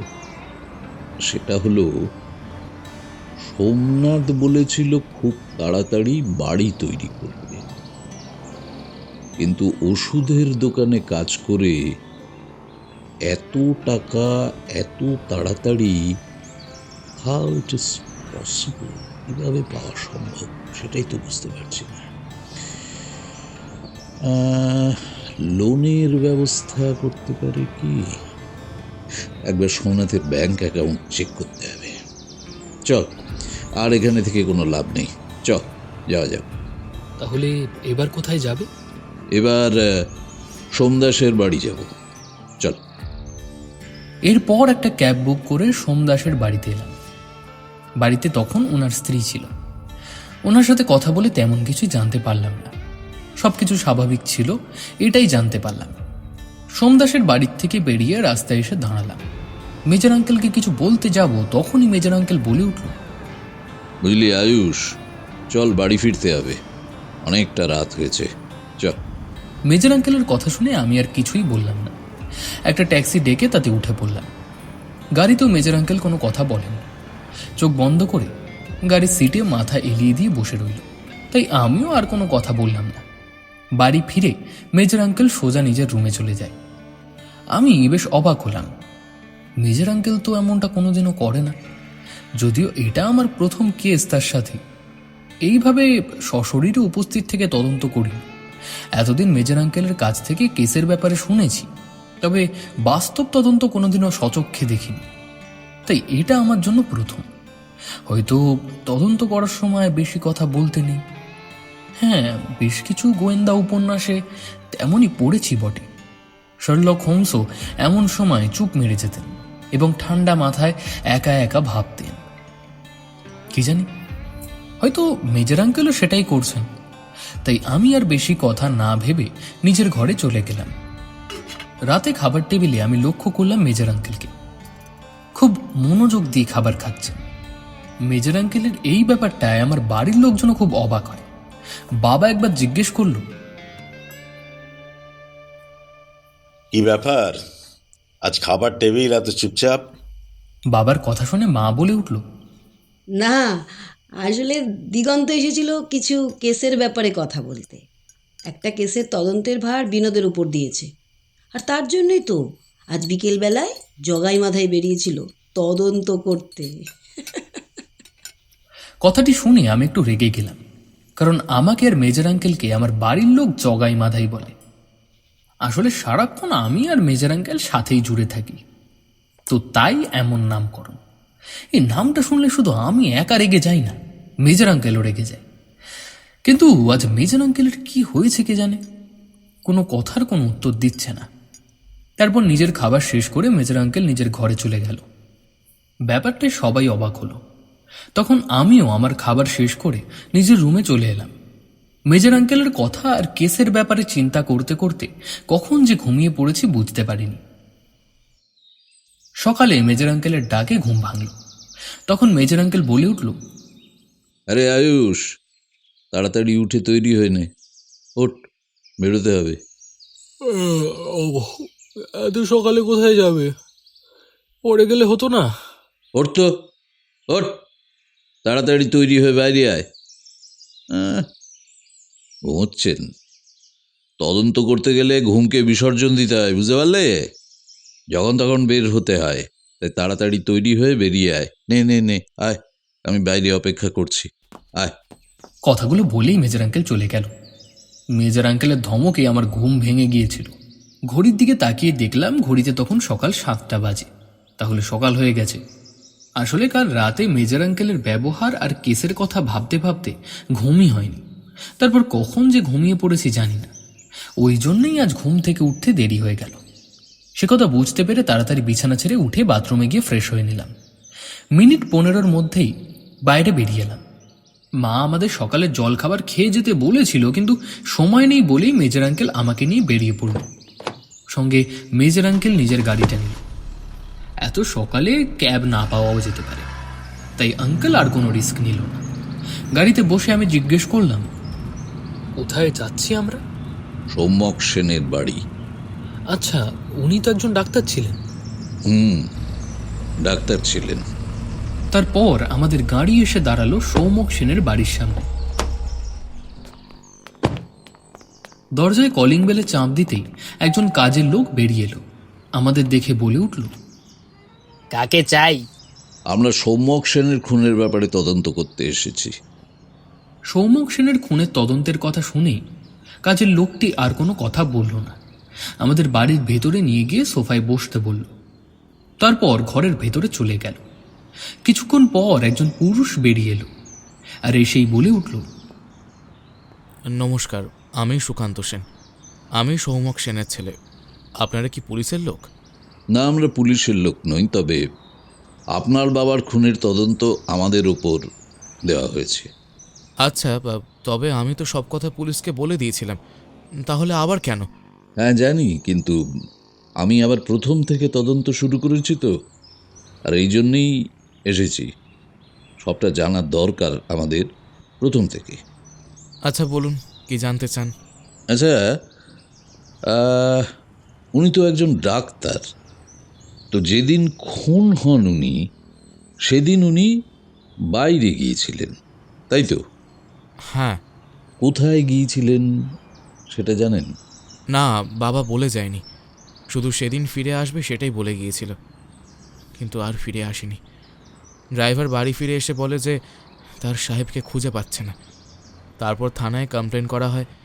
সকালে জানতে পারি যে বাবা খুন হয়ে গেছে, কিন্তু বাবাকে কেউ কেন খুন করবে? বাবার তো কোনো শত্রু ছিল না। Are you sure about it? আপনি নিশ্চিত এ ব্যাপারে? কোন ব্যাপারে? এই যে আপনার বাবার কোনো শত্রু ছিল না, এই ব্যাপারে? হ্যাঁ, আমি যতদূর জানি বাবার কোনো শত্রু ছিল না। আর ডাক্তার মানুষের শত্রু থাকে বলে তো আমার মনে হয় না। খুনের কিছুদিন আগে ওনার ব্যবহারের মধ্যে কোনো পরিবর্তন দেখেছিলেন? Any changes? না স্যার। আচ্ছা, উনি এমন কিছু কথা কোনো দিন বলেছিলেন যেটা আপনার সন্দেহের মনে হয়েছে? না, বাবা একেবারেই স্বাভাবিক ছিল, কিছু অস্বাভাবিক মনে হয়নি তো। কিন্তু তবে জানি না কেউ বাবাকে কেন খুন করলো। এতদিন হয়ে গেল, পুলিশ এখনো পর্যন্ত তদন্ত করে কিছুই বের করতে পারলো না। সুকান্তবাবুর কথা শুনে আমরা দুজনেই ওনার বাড়ির থেকে বেরিয়ে এলাম। সন্দেহ করার মতন কোনো ক্লু পেলাম না। তারপর সৌমেন্দ্র বিশ্বাসের বাড়ি গেলাম। সেখানেও জিজ্ঞাসাবাদ করে তেমন কিছুই জানা গেল না। এরপর আমরা গেলাম সৌম্য হালদারের বাড়ি। সৌম্যর মা তো কোনো কথাই বলতে পারল না, কেঁদে কেঁদে অজ্ঞান হওয়ার অবস্থা। কোনো রকমে ওনাকে ওনার হাজব্যান্ড ঘরে নিয়ে যায়। তারপর আমাদের সাথে কথা বললেন সৌম্যর বাবা। তিনি বলেন, বলুন, কি জানার আছে? সৌম্য সেদিন কোথায় গিয়েছিল?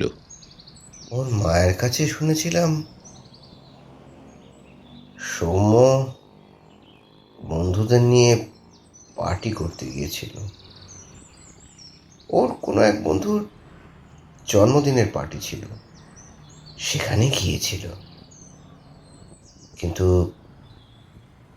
অনেক রাত হয়ে গেলেও বাড়ি ফিরছে না দেখে আমাদের চিন্তা হয়।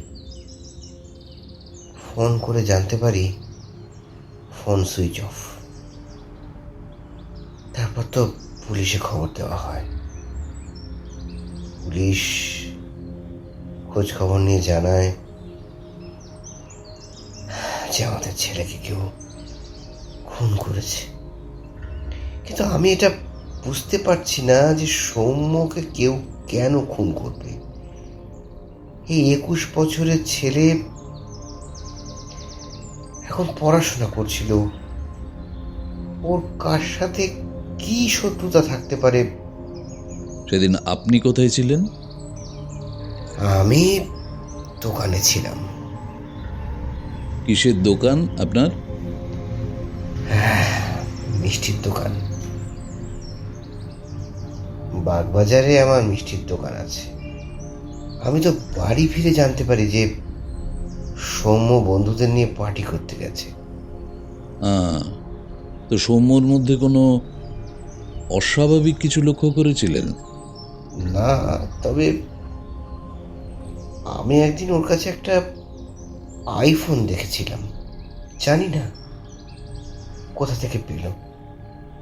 জিজ্ঞাসা করতেই বলেছিল ওর বন্ধুর ফোন, ওই কিছুদিন ওকে ব্যবহার করতে দিয়েছে। তবে আমি ওর যতগুলো বন্ধুকে চিনি তাদের বাড়ির অবস্থা খুব একটা ভালো না। তাহলে কোন বন্ধুর কথা বলছে সেটাও জিজ্ঞাসা করেছিলাম, কিন্তু সৌম্য কিছু বলেনি। তারপর আমার মাথা থেকেও কথাটা বের হয়ে যায়, আর কোনোদিনই কিছু জিজ্ঞাসা করিনি। আচ্ছা, তাই নাকি? আপনি সৌম্যর বন্ধুদের নাম্বার আর ঠিকানাটা দিন তো। বাড়ির ঠিকানা জানা নেই, তবে ওরা সৌম্যর সাথেই পড়তো। সুনিতা মেডিকেল কলেজে পড়ে। আচ্ছা, বেশ।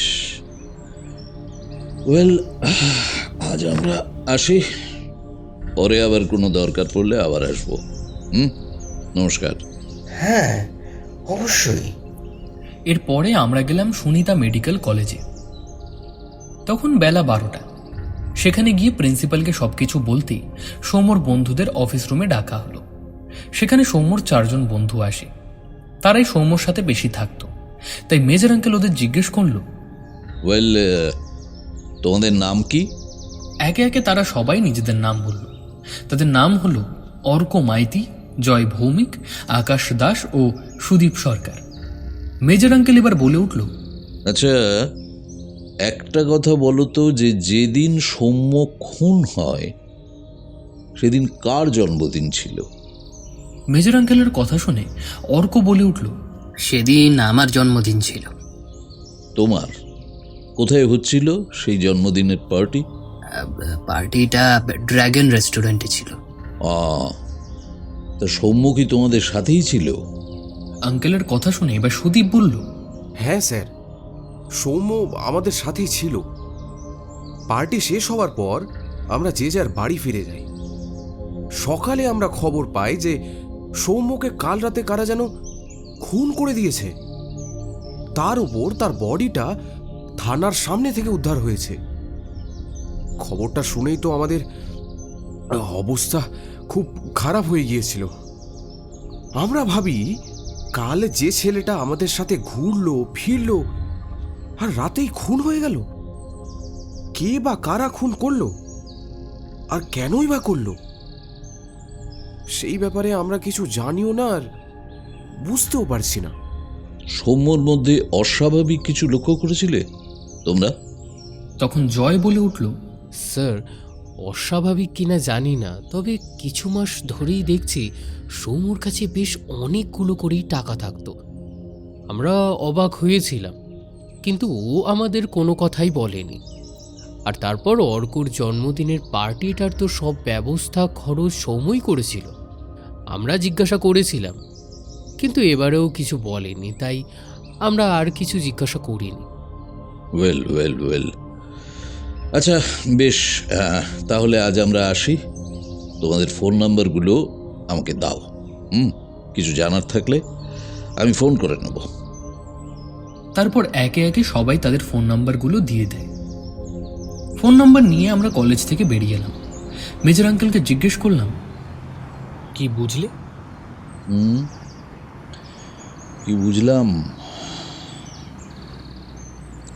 দেখ, সোমনাথ আর সৌম্য দুজনের কাছেই টাকার কথা শুনতে পেলাম। আচ্ছা চল, এবার সৌমেন গাঙ্গুলির বাড়ি যেতে হবে। চল। এরপর আমরা একেবারে সোজা সৌমেন গাঙ্গুলির বাড়িতে পৌঁছলাম। সেখানে ওনার স্ত্রী আর ওনার ছেলে আমাদের সাথে কথা বলল।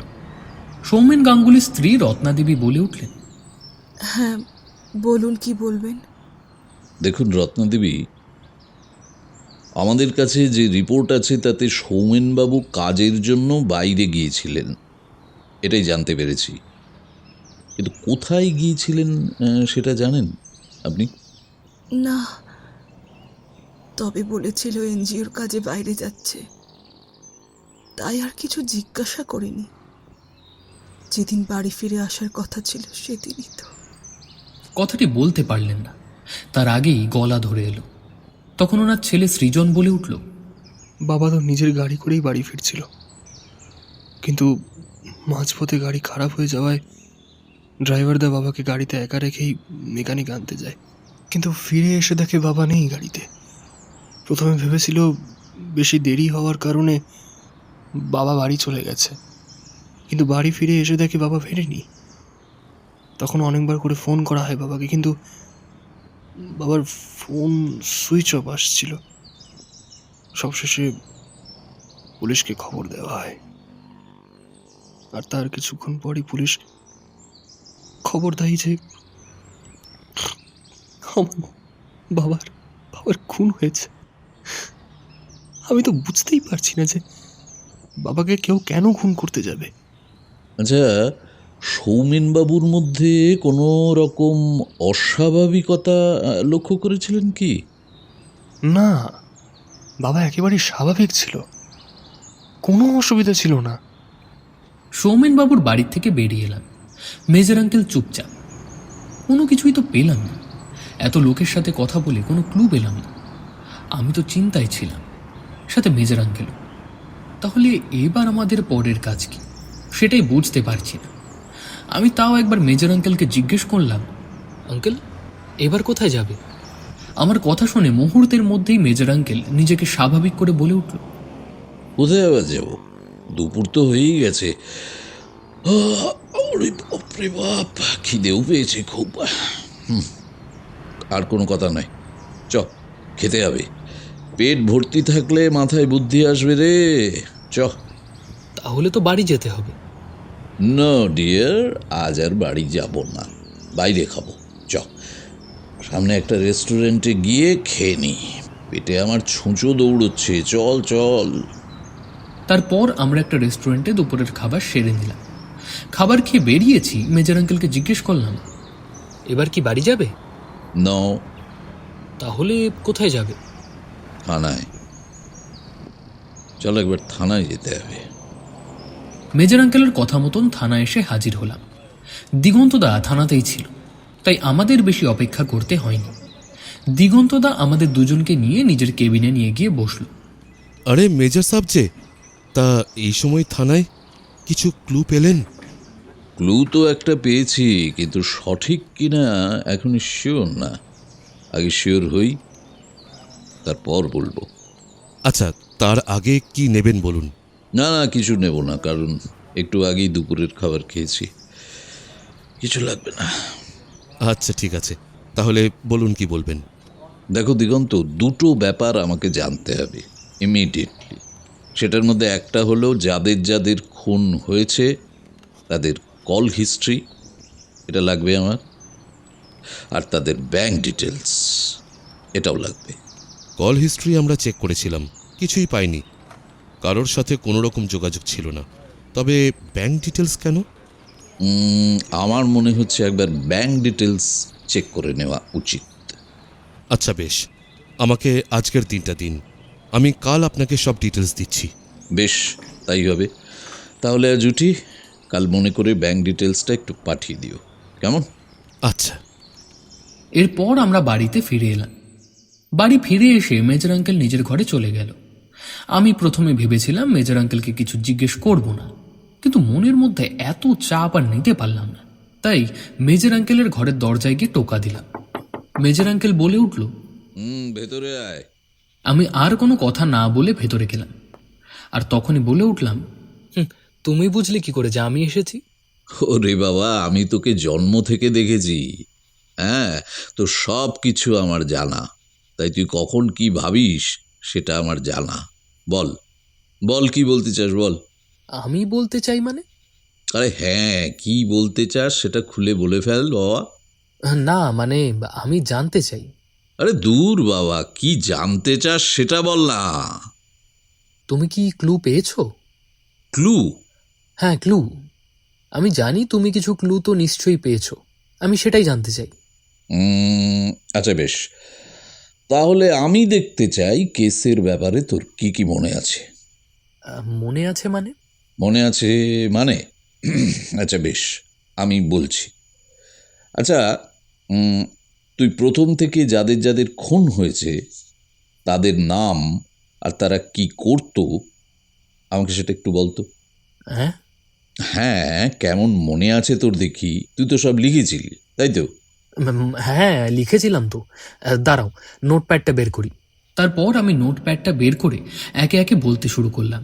হ্যাঁ এই যে, প্রথমে যে মারা যায় তার নাম সোমনাথ অধিকারী, বয়স 28, ফার্মেসিতে কাজ করত। 2 নম্বর হচ্ছে সৌম্য হালদার, বয়স 21, ডাক্তারি পড়ত। নাম্বার 3 সৌমেন্দ্র বিশ্বাস, বয়স 40, ফিজিওথেরাপিস্ট ছিল। 4 নম্বর হচ্ছে সৌম্য দাস, বয়স 35, নার্সিংহোমে ওয়ার্ড বয়ের কাজ করত। নাম্বার 5 সৌমক সেন, বয়স 65, একজন ডাক্তার ছিলেন। সৌমেন গাঙ্গুলি, বয়স 55, এনজিওতে কাজ করতেন। আচ্ছা আচ্ছা, বেশ বেশ, ঠিক আছে। আচ্ছা এবার বল যে এদের মধ্যে কি কি মিল আছে, ভালো করে ভেবে বল। সবকিছু ভালো করে দেখে বললাম, আচ্ছা সবাই কিন্তু একটা পেশার সাথেই যুক্ত, শুধু একজন বাদ দিয়ে। আচ্ছা, তো সেটা কে? এই যে সৌমেন গাঙ্গুলি, বয়স যার 55, এনজিওতে কাজ করত, ওনার কথা বলছি। আচ্ছা তাই নাকি? তাহলে বাকিদের মধ্যে মিলটা কোথায়? কেন, তুমি বুঝতে পারোনি? না না, আমি যেটা জিজ্ঞেস করছি সেটা বল না। তুমি ভালো করে লক্ষ্য করো, তাহলে বুঝতে পারবে সবাই ডাক্তারি পেশার সাথেই যুক্ত। দেখো, এখানে সোমনাথ অধিকারী ঔষধের দোকানে কাজ করত, ডাক্তারের সাথে যোগ আছে। আবার সৌম্য হালদার ডাক্তারি পড়ছে, তাহলে ডাক্তারের সাথে যুক্ত হলো। আবার দেখো, সৌমেন্দ্র বিশ্বাস, উনি আবার একজন ফিজিওথেরাপিস্ট, এখানেও ডাক্তার। আবার সোম দাস, উনিও একজন নার্সিংহোমের ওয়ার্ড বয়, এখানেও ডাক্তার। তারপর সৌমক সেন, উনি একজন নিজেই ডাক্তার। সবার শুধু একটাই মিল, সেটা হলো চিকিৎসার ক্ষেত্রে। আমি সেটাই বলছি, তবে আমার অনুমান ভুলও হতে পারে। তাহলে কেমন ট্রেনিং দিচ্ছি বল? হ্যাঁ, ট্রেনিং? কিসের ট্রেনিং?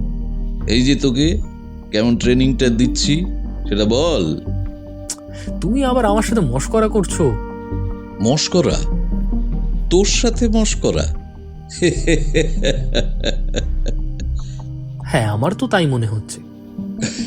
এই দেখো, আরে বাবা, আমি মশকরা কেন করবো?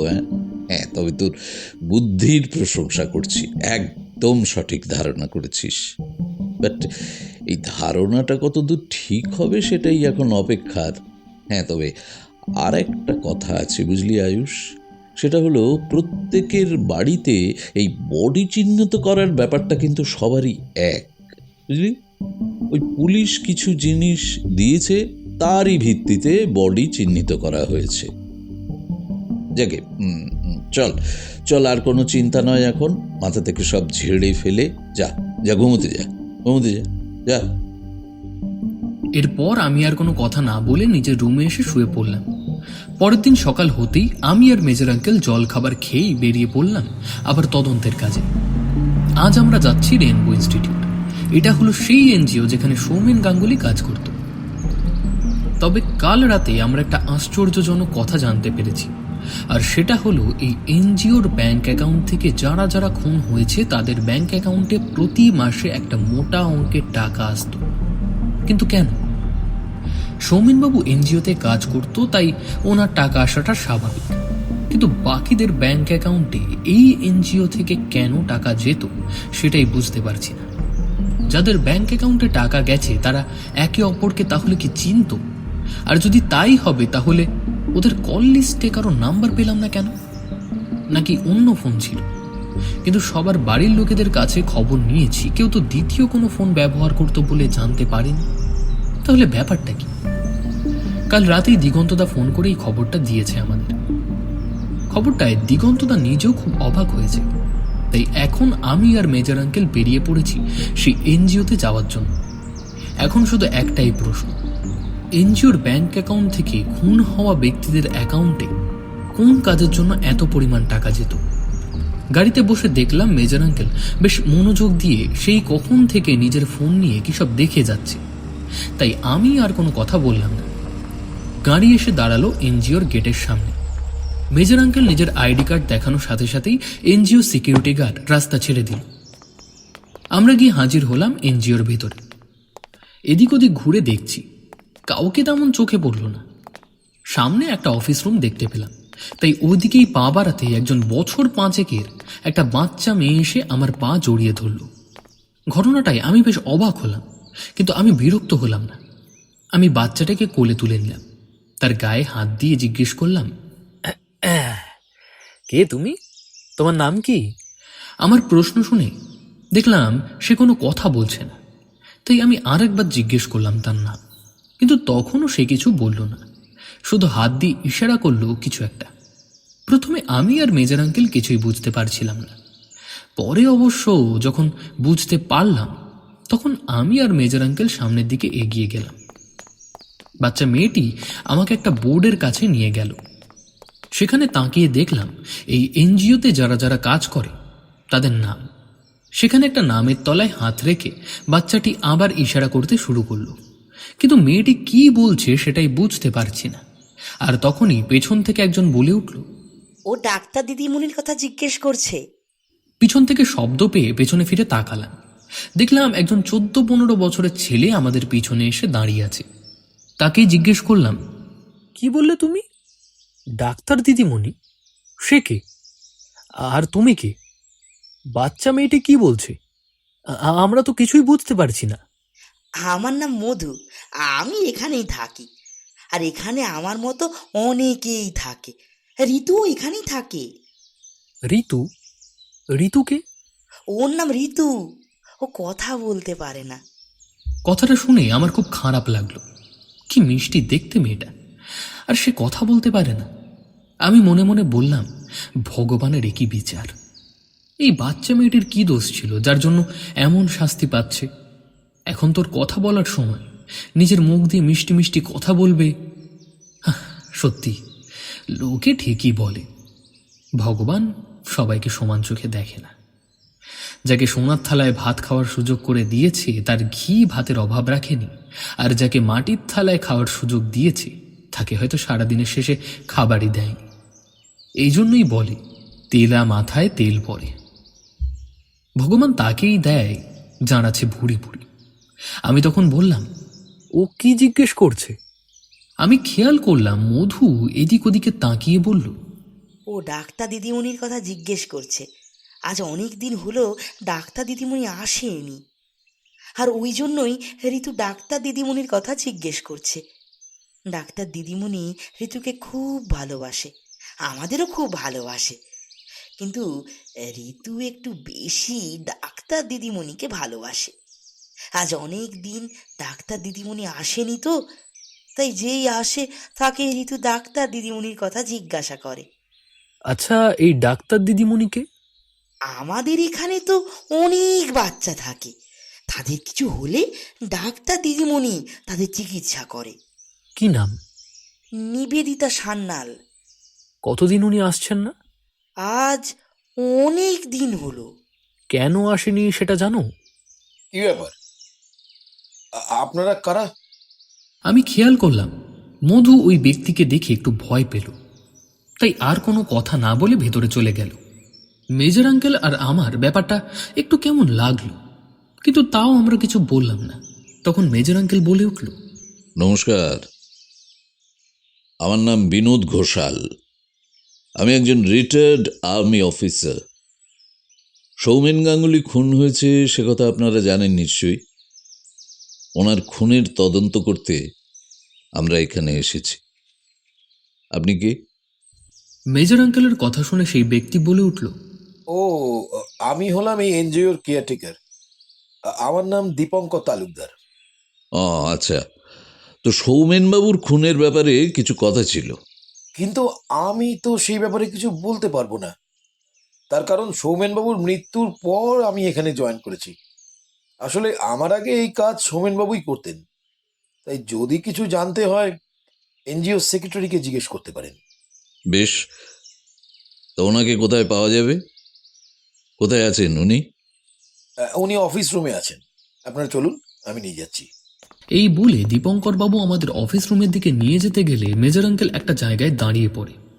আমি কারণ জিজ্ঞেস করতেই মেজর আঙ্কেল বলে উঠল, আচ্ছা দীপঙ্কর বাবু, এইখানে যাদের নাম লেখা আছে তারা কারা? ও, এই নামগুলো? ও, এই এনজিওতে যারা যুক্ত আছে তাদের নাম লেখা আছে। বোর্ডের দিকে তাকিয়ে মেজর আঙ্কেল নিজের ফোনটা বের করে একটা ছবি তুলে নিল। তারপর আমরা অফিস রুমের দিকে চলে গেলাম। আমি আর তখন কিছু জিজ্ঞেস করলাম না। অফিস রুমের বাইরে দাঁড়িয়ে দীপঙ্কর বাবু দরজা ঠেলে বলে উঠল, স্যার আসবো? হ্যাঁ আসুন। স্যার, আপনার সঙ্গে কারা যেন কথা বলতে এসছেন। কারা এসেছে? ওই যে সৌমেনবাবুর খুনের তদন্ত করতে এসেছেন। কথাটি শোনা মাত্রই সেক্রেটারি বাবুর চোখ মুখের রং যেন বদলে গেল। মনে হলো যেন ভয় পেয়েছে, কিন্তু কেন সেটাই বোঝার জন্য মেজর আঙ্কেল ভেতরে প্রবেশ করল, সাথে আমিও। ভেতরে গিয়ে দেখলাম অফিস রুমে সেক্রেটারি বাবু তার চেয়ারে বসে কোনো কাগজপত্র দেখছিল খুব মনোযোগ দিয়ে। আমরা যেতেই দীপঙ্কর বাবু বলে উঠল, এই যে স্যার, এনারা এসেছেন। আমাদের দিকে একবার তাকিয়ে তিনি দীপঙ্কর বাবুকে বললেন, আচ্ছা ঠিক আছে, আপনি যান, আমি কথা বলে নিচ্ছি। এরপর দীপঙ্কর বাবু বাইরে বেরিয়ে গেল। সেক্রেটারি বাবু আমাদের বললেন, আসুন। নমস্কার, আমার নাম দুলাল মিশ্র, আমি এই এনজিওতে সেক্রেটারি। বলুন, কি জিজ্ঞাসা করতে চান? আমার নাম Binod Ghoshal. I am a retired army officer. আর ও হলো আমার ভাইপো। কলকাতা পুলিশের কাছ থেকে আমাদের কাছে একটা কেস আসে, আর সেটা হলো শহরে সিরিয়াল কিলিং শুরু হয়েছে। সে খবরটা নিশ্চয়ই আপনার জানা। হ্যাঁ, আমি জানি, কিন্তু তাতে কি হয়েছে? কি হয়েছে সেটা না হয় পরে জানাবো। তার আগে আপনি বলুন তো, সৌমেনবাবু কি আপনাদের এনজিওতে কাজ করতো? হ্যাঁ, করতো তো। আর ওনার মৃত্যুর পরেই দীপঙ্করবাবু এখানে জয়েন হয়েছে। কিন্তু সৌমেনবাবুর খুনের সাথে আমাদের এনজিওর কোনো সম্পর্ক নেই, এই কথা আমি বলতে পারি। আচ্ছা, তো সেটা আপনি কিভাবে বলতে পারেন? হ্যাঁ, মানছি যে সৌমেনবাবু এখানেই কাজ করত, কিন্তু তাতে কি? আর আর এখানে কাজ করতো বলেই যে খুন হয়েছেন সেটা তো বলা যায় না। খুন কেন হয়েছেন সেটা তো আপনারা খুঁজে বার করবেন। আর তাছাড়া সৌমেনবাবু তো আর এখানে খুন হননি। তাহলে আমি সেটা কিভাবে বলতে পারি বলুন? সেটা না হয় আমরা বিশ্বাস করলাম, কিন্তু বাকি যাদের খুন হয়েছে তারাও তো এখানে কাজ করতো। কি তাই তো? আমি কথাটা শুনে যেন আকাশ থেকে পড়লাম। এটা কি বলছে আঙ্কেল? বাকিরাও এখানে কাজ করতো, কিন্তু সে কথা তো আমি জানি না। মেজর আঙ্কেল কি করে জানলো? আঙ্কেলের কথা শুনে দুলালবাবু বলে উঠলেন, কি বলছেন আপনি? মানে কারা আমাদের এখানে কাজ করতো? ও দুলালবাবু, কেন মিথ্যে কথা বলছেন বলুন তো? মিথ্যে কথা বলে আর কোনো লাভ নেই, কারণ আমরা সেটা জানতে পেরেছি যে যাদের যাদের খুন হয়েছে তারা সবাই এখানে কাজ করতো। ইয়েস, সবাই। এখন আপনি সত্যিটা বলবেন না আমি পুলিশকে খবর দেব? দেখুন, মিথ্যে কথা বলবেন না, তার কারণ আমাদের কাছে প্রমাণ আছে। এই এনজিওর ব্যাংক অ্যাকাউন্ট থেকে তাদের সবার ব্যাংক অ্যাকাউন্টে প্রতি মাসে একটা মোটা অঙ্কের টাকা যেত। এখন আপনি বলবেন কি যে তারা সবাই এখানে কি কাজ করত? বলবেন? দেখুন দেখুন আমি বলছি, আসলে আমি চাইনি যে আমাদের এই এনজিওর নামটা খারাপ হোক। বুঝতেই তো পারছেন যে এই এনজিওটা চলে সরকারের ভরসায়। সরকার টাকা দেয় বলেই এখানে অনাথ বাচ্চারা পেট ভরে খেতে পায়, পড়াশোনা করতে পারে, ভালোভাবে থাকতে পারে। এখন যদি এই খুনের তকমা লেগে যায় তাহলে তো সরকার টাকাটা দেওয়া বন্ধ করে দেবে বলুন। এই জন্যেই আমরা সব কিছু জেনেও চুপচাপ ছিলাম। আর ওনারা এখানে কাজ করতেন, আর সেই কাজের টাকাটাই ওনারা পেতেন। কিন্তু এখন কেন ওনারা খুন হলেন আর কেই বা ওদের খুন করলো, এই ব্যাপারটায় সত্যি আমরা কিছু জানি না, বিশ্বাস করুন। আর একটা রিকোয়েস্ট, প্লিজ দেখবেন যেন আমাদের এই এনজিওটা বন্ধ না হয়ে যায়। আসলে বুঝতেই তো পারছেন যে এই এনজিওটার ওপর নির্ভর করে অনেকের সংসার চলে। আমিও চাই যে যেই খুনটা করেছে বা খুনগুলো করেছে সে ধরা পড়ুক, কিন্তু দেখবেন এনজিওটা যেন বন্ধ না হয়ে যায়, প্লিজ। না, সেটা নিয়ে কোনো চিন্তা করবেন না। এই এনজিও বন্ধ হবে না, তার দায়িত্ব আমি নিলাম। ওকে, আজ এই পর্যন্ত। আজ তবে চলি, পরে আবার কোনো দরকার পড়লে আসবো আবার। এমন? হ্যাঁ হ্যাঁ হ্যাঁ হ্যাঁ, নিশ্চয়ই আসবেন। এরপর আমরা অফিস রুম থেকে বেরিয়ে বাইরের গেটের দিকে যাচ্ছি, এমন সময় আমার পিঠে একটা ঢিলের মতন কিছু একটা পড়ল। সেটা বুঝতে পেরে আমি চিৎকার করে উঠলাম। তখন আমি আর মেজর আঙ্কেল পেছনের দিকে তাকালাম, তবে কাউকেই দেখতে পেলাম না। নিচের দিকে তাকাতেই দেখলাম একটা কাগজ, হাতে তুলে নিলাম। কাগজটা খুলে দেখলাম তাতে কিছু একটা লেখা আছে। পড়ার চেষ্টা করলাম, ভালো করে বোঝার চেষ্টা করলাম তাতে কি লেখা আছে, কারণ লেখাটা পেনে লেখা নেই, কিছু কালি জাতীয় রং দিয়ে লেখা, মোটা মোটা অক্ষরে। খুব কষ্ট করে পড়লাম। লেখা আছে, ডাক্তার দিদিমণিও খুন হয়ে গেছে। লেখাটা পড়েই আমি আর মেজর আঙ্কেল যেন 440 ভোল্টের ঝটকা খেলাম। ব্যাপারটায় বেশ অবাক হলাম, কিন্তু মেজর আঙ্কেল বলল, চল এখন এখান থেকে। আমি কিছু বলতে যাব, তখনই মেজর আঙ্কেল বলে উঠলেন, না না, এখন না, এখানে কিছু তো গন্ডগোল আছেই, কিন্তু আমাদের কাছে এখন প্রমাণ নেই, তাই কিছু করা যাবে না। চল এখন, চল। এনজিও থেকে বেরিয়ে আমরা সোজা গেলাম থানায়। দিগন্তদা সবটা শুনে ভারী অবাক।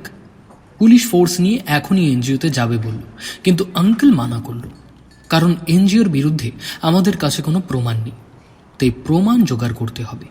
কিন্তু কিভাবে জোগাড় করবে?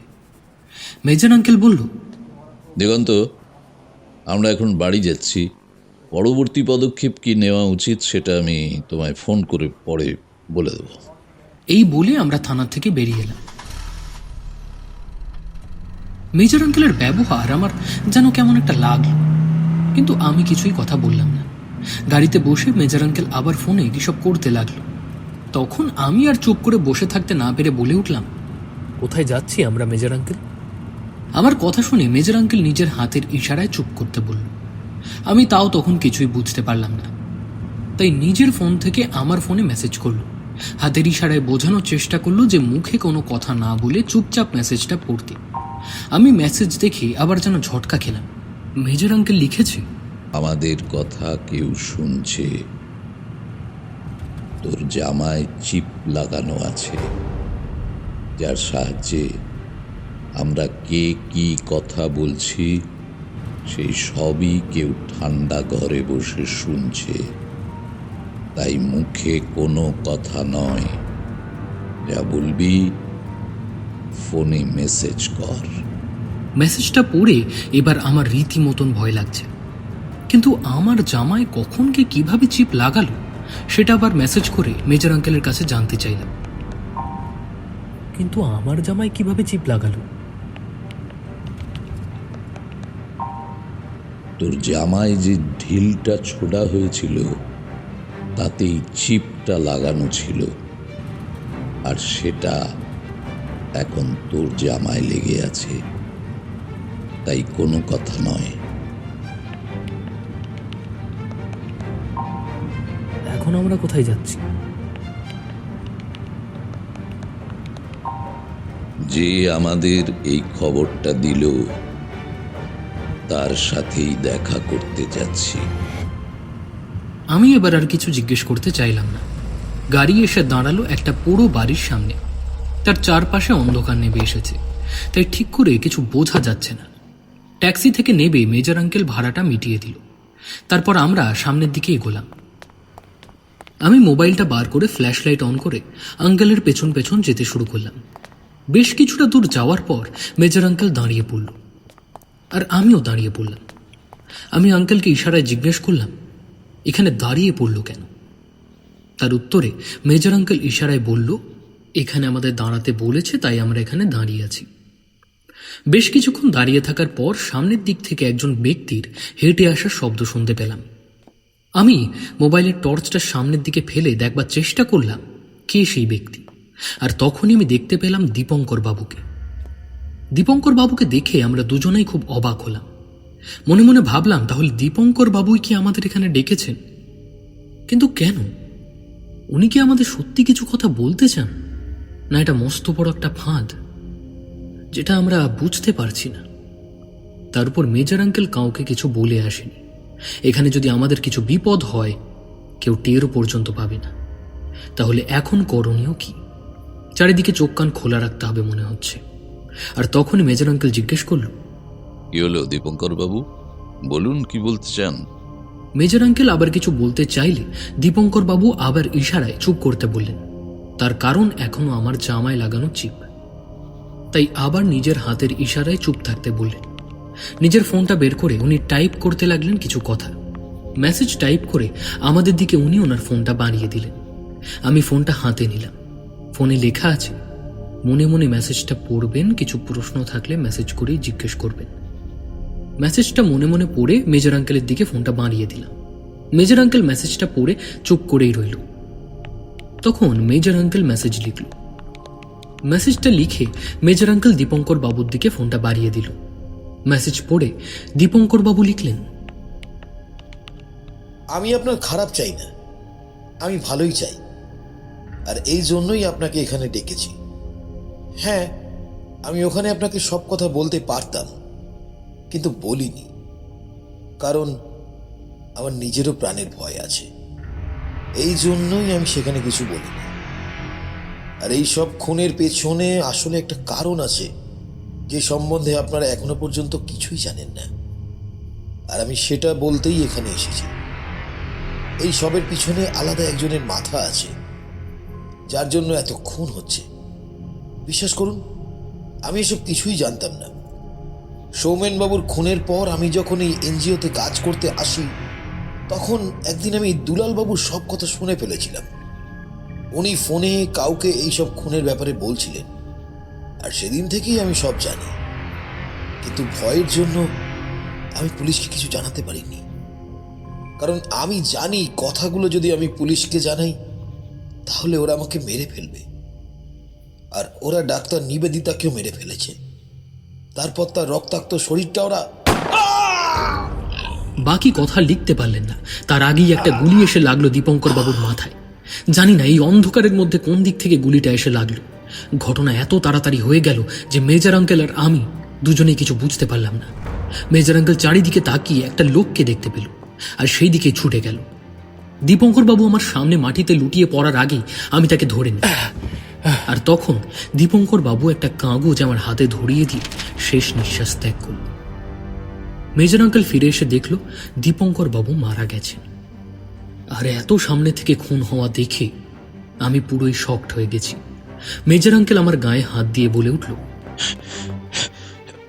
আয়ুষ, আয়ুষ, তুই তুই ঠিক আছিস তো?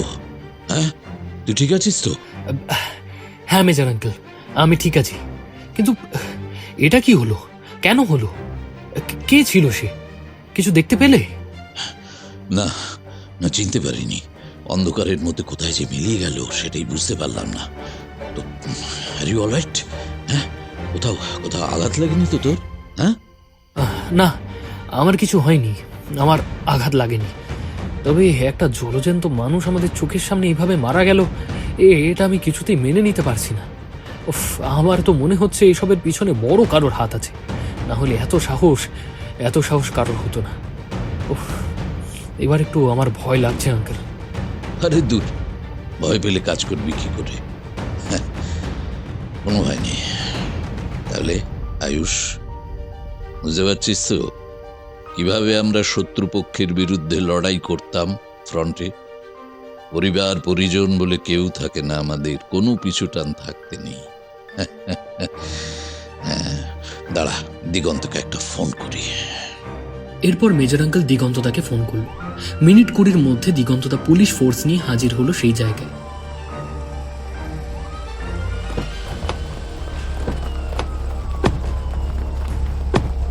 মেজর আঙ্কেল দিগন্তদাকে দূরে ডেকে নিয়ে গিয়ে কিসব কথা বলল। তারপর আমার জামা থেকে সেই চিপ খোলা হলো। দিগন্তদা আমাদেরকে কিছু প্রশ্ন জিজ্ঞেস করল, যার উত্তর আমরা দিলাম। কিন্তু আশেপাশে বেশ কিছু জায়গা খোঁজাখুঁজি করেও কারোর কোনো প্রমাণ পুলিশ পেল না। তখন আমি মেজর আঙ্কেলকে বললাম, মেজর আঙ্কেল, দীপকবাবু মারা যাওয়ার আগে আমাকে এই কাগজটা দিয়ে গেছে, আমি এখনো দেখিনি, তুমি দেখো তো। এই বলে আমি সেই কাগজটা মেজর আঙ্কেলের দিকে বাড়িয়ে দিলাম, আর তাতে মেজর আঙ্কেল দেখতে পেল একটা অ্যাড্রেস লেখা আছে, কিন্তু কার অ্যাড্রেস সেটা লেখা নেই। মেজর আঙ্কেল দিগন্তদাকে ব্যাপারটা জানানোর পর দিগন্তদা আর মেজর আঙ্কেল সিদ্ধান্ত নেয় যে এক্ষুনি সেখানে যেতে হবে, না হলে অনেকটা দেরি হয়ে যেতে পারে। তাই দিগন্তদা দুজন পুলিশ অফিসারকে দিয়ে দীপঙ্কর বাবুর বডি ফরেন্সিক করতে পাঠিয়ে দিল। আর অন্যদিকে বেশ কিছু কনস্টেবল নিয়ে দিগন্তদা, আমি আর আঙ্কেল সেই ঠিকানার উদ্দেশ্যে রওনা দিলাম। সেখানে পৌঁছে আমরা দেখতে পেলাম ছোট্ট একটা একতলা বাড়ি, তাও আবার কলকাতা থেকে বেশ অনেকটা দূরে। পুলিশ ফোর্স বাড়িটা চারিদিক থেকে ঘিরে ফেলল। দরজা ভেঙে প্রবেশ করলো প্রথমে দিগন্তদা, তার পেছনে মেজর আঙ্কেল, তার পেছনে আমি, সাথে আরো অনেক কনস্টেবল ছিল। ঘরের মধ্যে প্রবেশ করতেই দেখলাম ঘরটা চারিদিকে অন্ধকার, কিন্তু কেউ কোথাও নেই। তাই যে যার ফোনের টর্চ অন করে সারা বাড়ি দেখতে শুরু করলাম। এমন সময় আমার নজর গেল একটা দেওয়ালের দিকে। সেখানে দেখতে পেলাম কতগুলো ছবি। ফোনের ফ্ল্যাশ লাইটটা সামনের দিকে এগিয়ে দেখলাম দেওয়ালে সেই সব ব্যক্তিদের ছবি আটকানো আছে যাদের খুন হয়েছে। আমি সঙ্গে সঙ্গে দিগন্তদার মেজর আঙ্কেলকে ডাকলাম। তারাও এসে সবটা দেখে অবাক হয়ে গেল। এমন সময় কারোর পায়ের শব্দ শুনতে পেলাম। দিগন্তদা সবাইকে নির্দেশ দিল ফোনের আলো বন্ধ করতে। মিনিট দুয়ের মধ্যে কেউ একজন গুনগুন শব্দ করে দরজা ঠেলে ভিতরে প্রবেশ করল, আর সঙ্গে সঙ্গে ঘরের আলো জ্বলে উঠল। আমি দেখতে পেলাম আমাদের সামনে দাঁড়িয়ে আছেন একজন ব্যক্তি। বয়স হবে মোটামুটি 30-এর মধ্যে। পরনে তার ঢিলাঢালা জামা। সবাই মিলে বন্দুক তাক করে আছে তাঁর দিকে, তাই পালানোর চেষ্টা সে আর করেন। তারপর তাকে অ্যারেস্ট করে দিগন্তদা থানায় নিয়ে আসে, সঙ্গে আমরাও আসি। কিন্তু আমার একটা জায়গায় খটকা লাগছে যে ছেলে এতগুলো খুন করেছে ধরার পরেও তার চোখে কোনো ভয় নেই কেন? আর কেনই বা সে খুন করেছে সেটাও তো অজানা। আমি তখন বসেছিলাম পুলিশ কাস্টাডির বাইরে। দিগন্তদা সেই ছেলেটিকে অনেকক্ষণ ধরে অনেক প্রশ্ন করে যাচ্ছে, কিন্তু সে ঠাঁই বসে আছে। দিগন্তদা তাকে অনেক মারে, কিন্তু তাও সে মুখে কোনো শব্দ করে না। এমন সময় থানার ফোনটা বেজে উঠল। একজন পুলিশ ফোনটা রিসিভ করে যা শুনতে পেল সেটা এসে দিগন্তদাকে বলল, আর সেটা শুনে দিগন্তদা বলে উঠল, হোয়াট? কি বলছেন আপনি? আরো একটা খুন? কিন্তু কিভাবে? কথাটা শুনে সামনে বসে থাকা সেই ছেলেটি এবার জোরে জোরে হাসতে লাগলো আর বলতে শুরু করলো,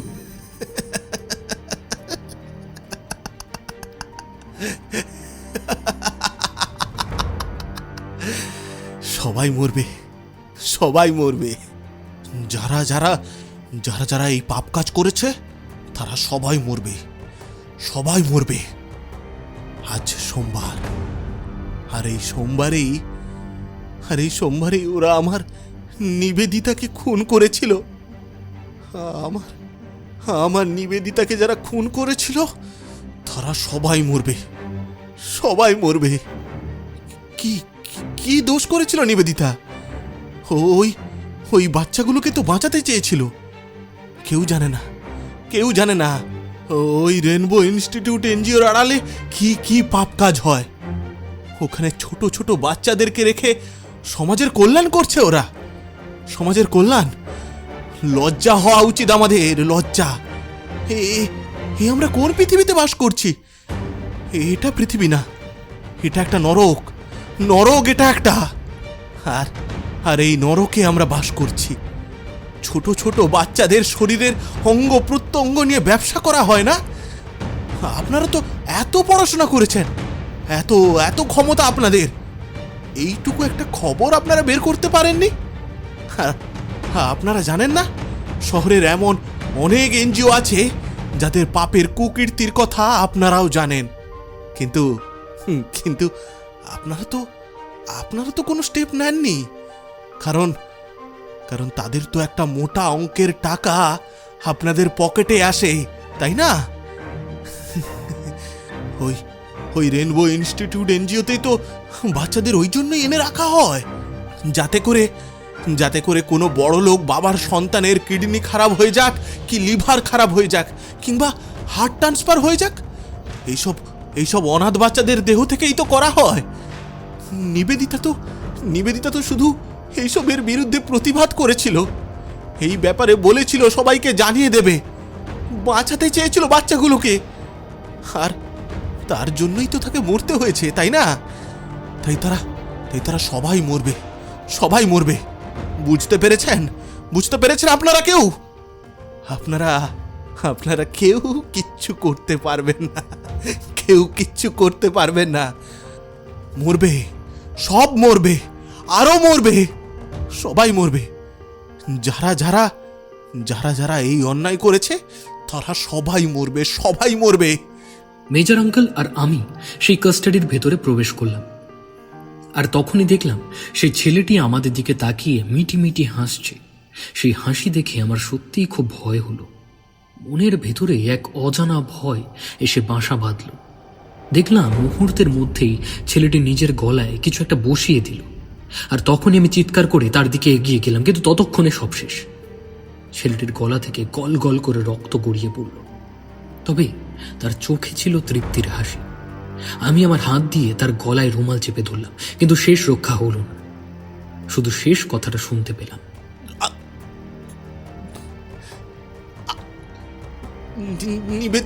নিবেদিতা, নিবেদিতা,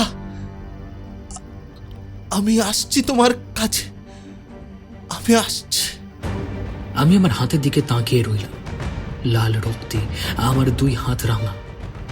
এ কোন রং, যে রং মানুষের প্রাণ কেড়ে নেয়? এসব এসব ভাবতে ভাবতে আমি জ্ঞান শূন্য হয়ে ঢলে পড়লাম মাটিতে।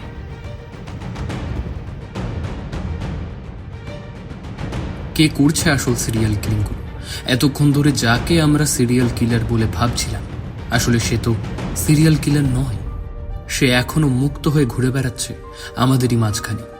সেটা জানতে হলে শুনতে হবে পরের পর্বটি, যেটি আসছে 8 তারিখ ঠিক রাত 9টায় রাজদেবী 2.0 চ্যানেলে। তাহলে শুনতে হবে কিন্তু। এবং যদি এখনও চ্যানেলটি সাবস্ক্রাইব না করে থাকেন, তাহলে চ্যানেলটিকে এক্ষুনি সাবস্ক্রাইব করে পাশে থাকা বেল নোটিফিকেশন বাটনটা কিন্তু অন করে দিন। তাতে আমরা যখনই ভিডিও আপলোড করব তখনই আপনারা নোটিফিকেশন পাবেন। আজকের গল্পে যেসব কলাকুশলীরা অভিনয় করেছেন তাদের ডিটেলস দেওয়া থাকবে ডেসক্রিপশন বক্সে। শব্দ সংযোজন, আবহ এবং প্রচ্ছদে দাস স্টুডিওস। তবে আজকের জন্য এটুকুই। ফিরব আরও একটি নতুন রোমাঞ্চকর গল্প নিয়ে, এবং অবশ্যই এই গল্পের দ্বিতীয় পার্ট নিয়ে 8 তারিখ ঠিক রাত 9টায়। ততক্ষণ সঙ্গে থাকুন, শুনতে থাকুন রাজদেবী 2.0।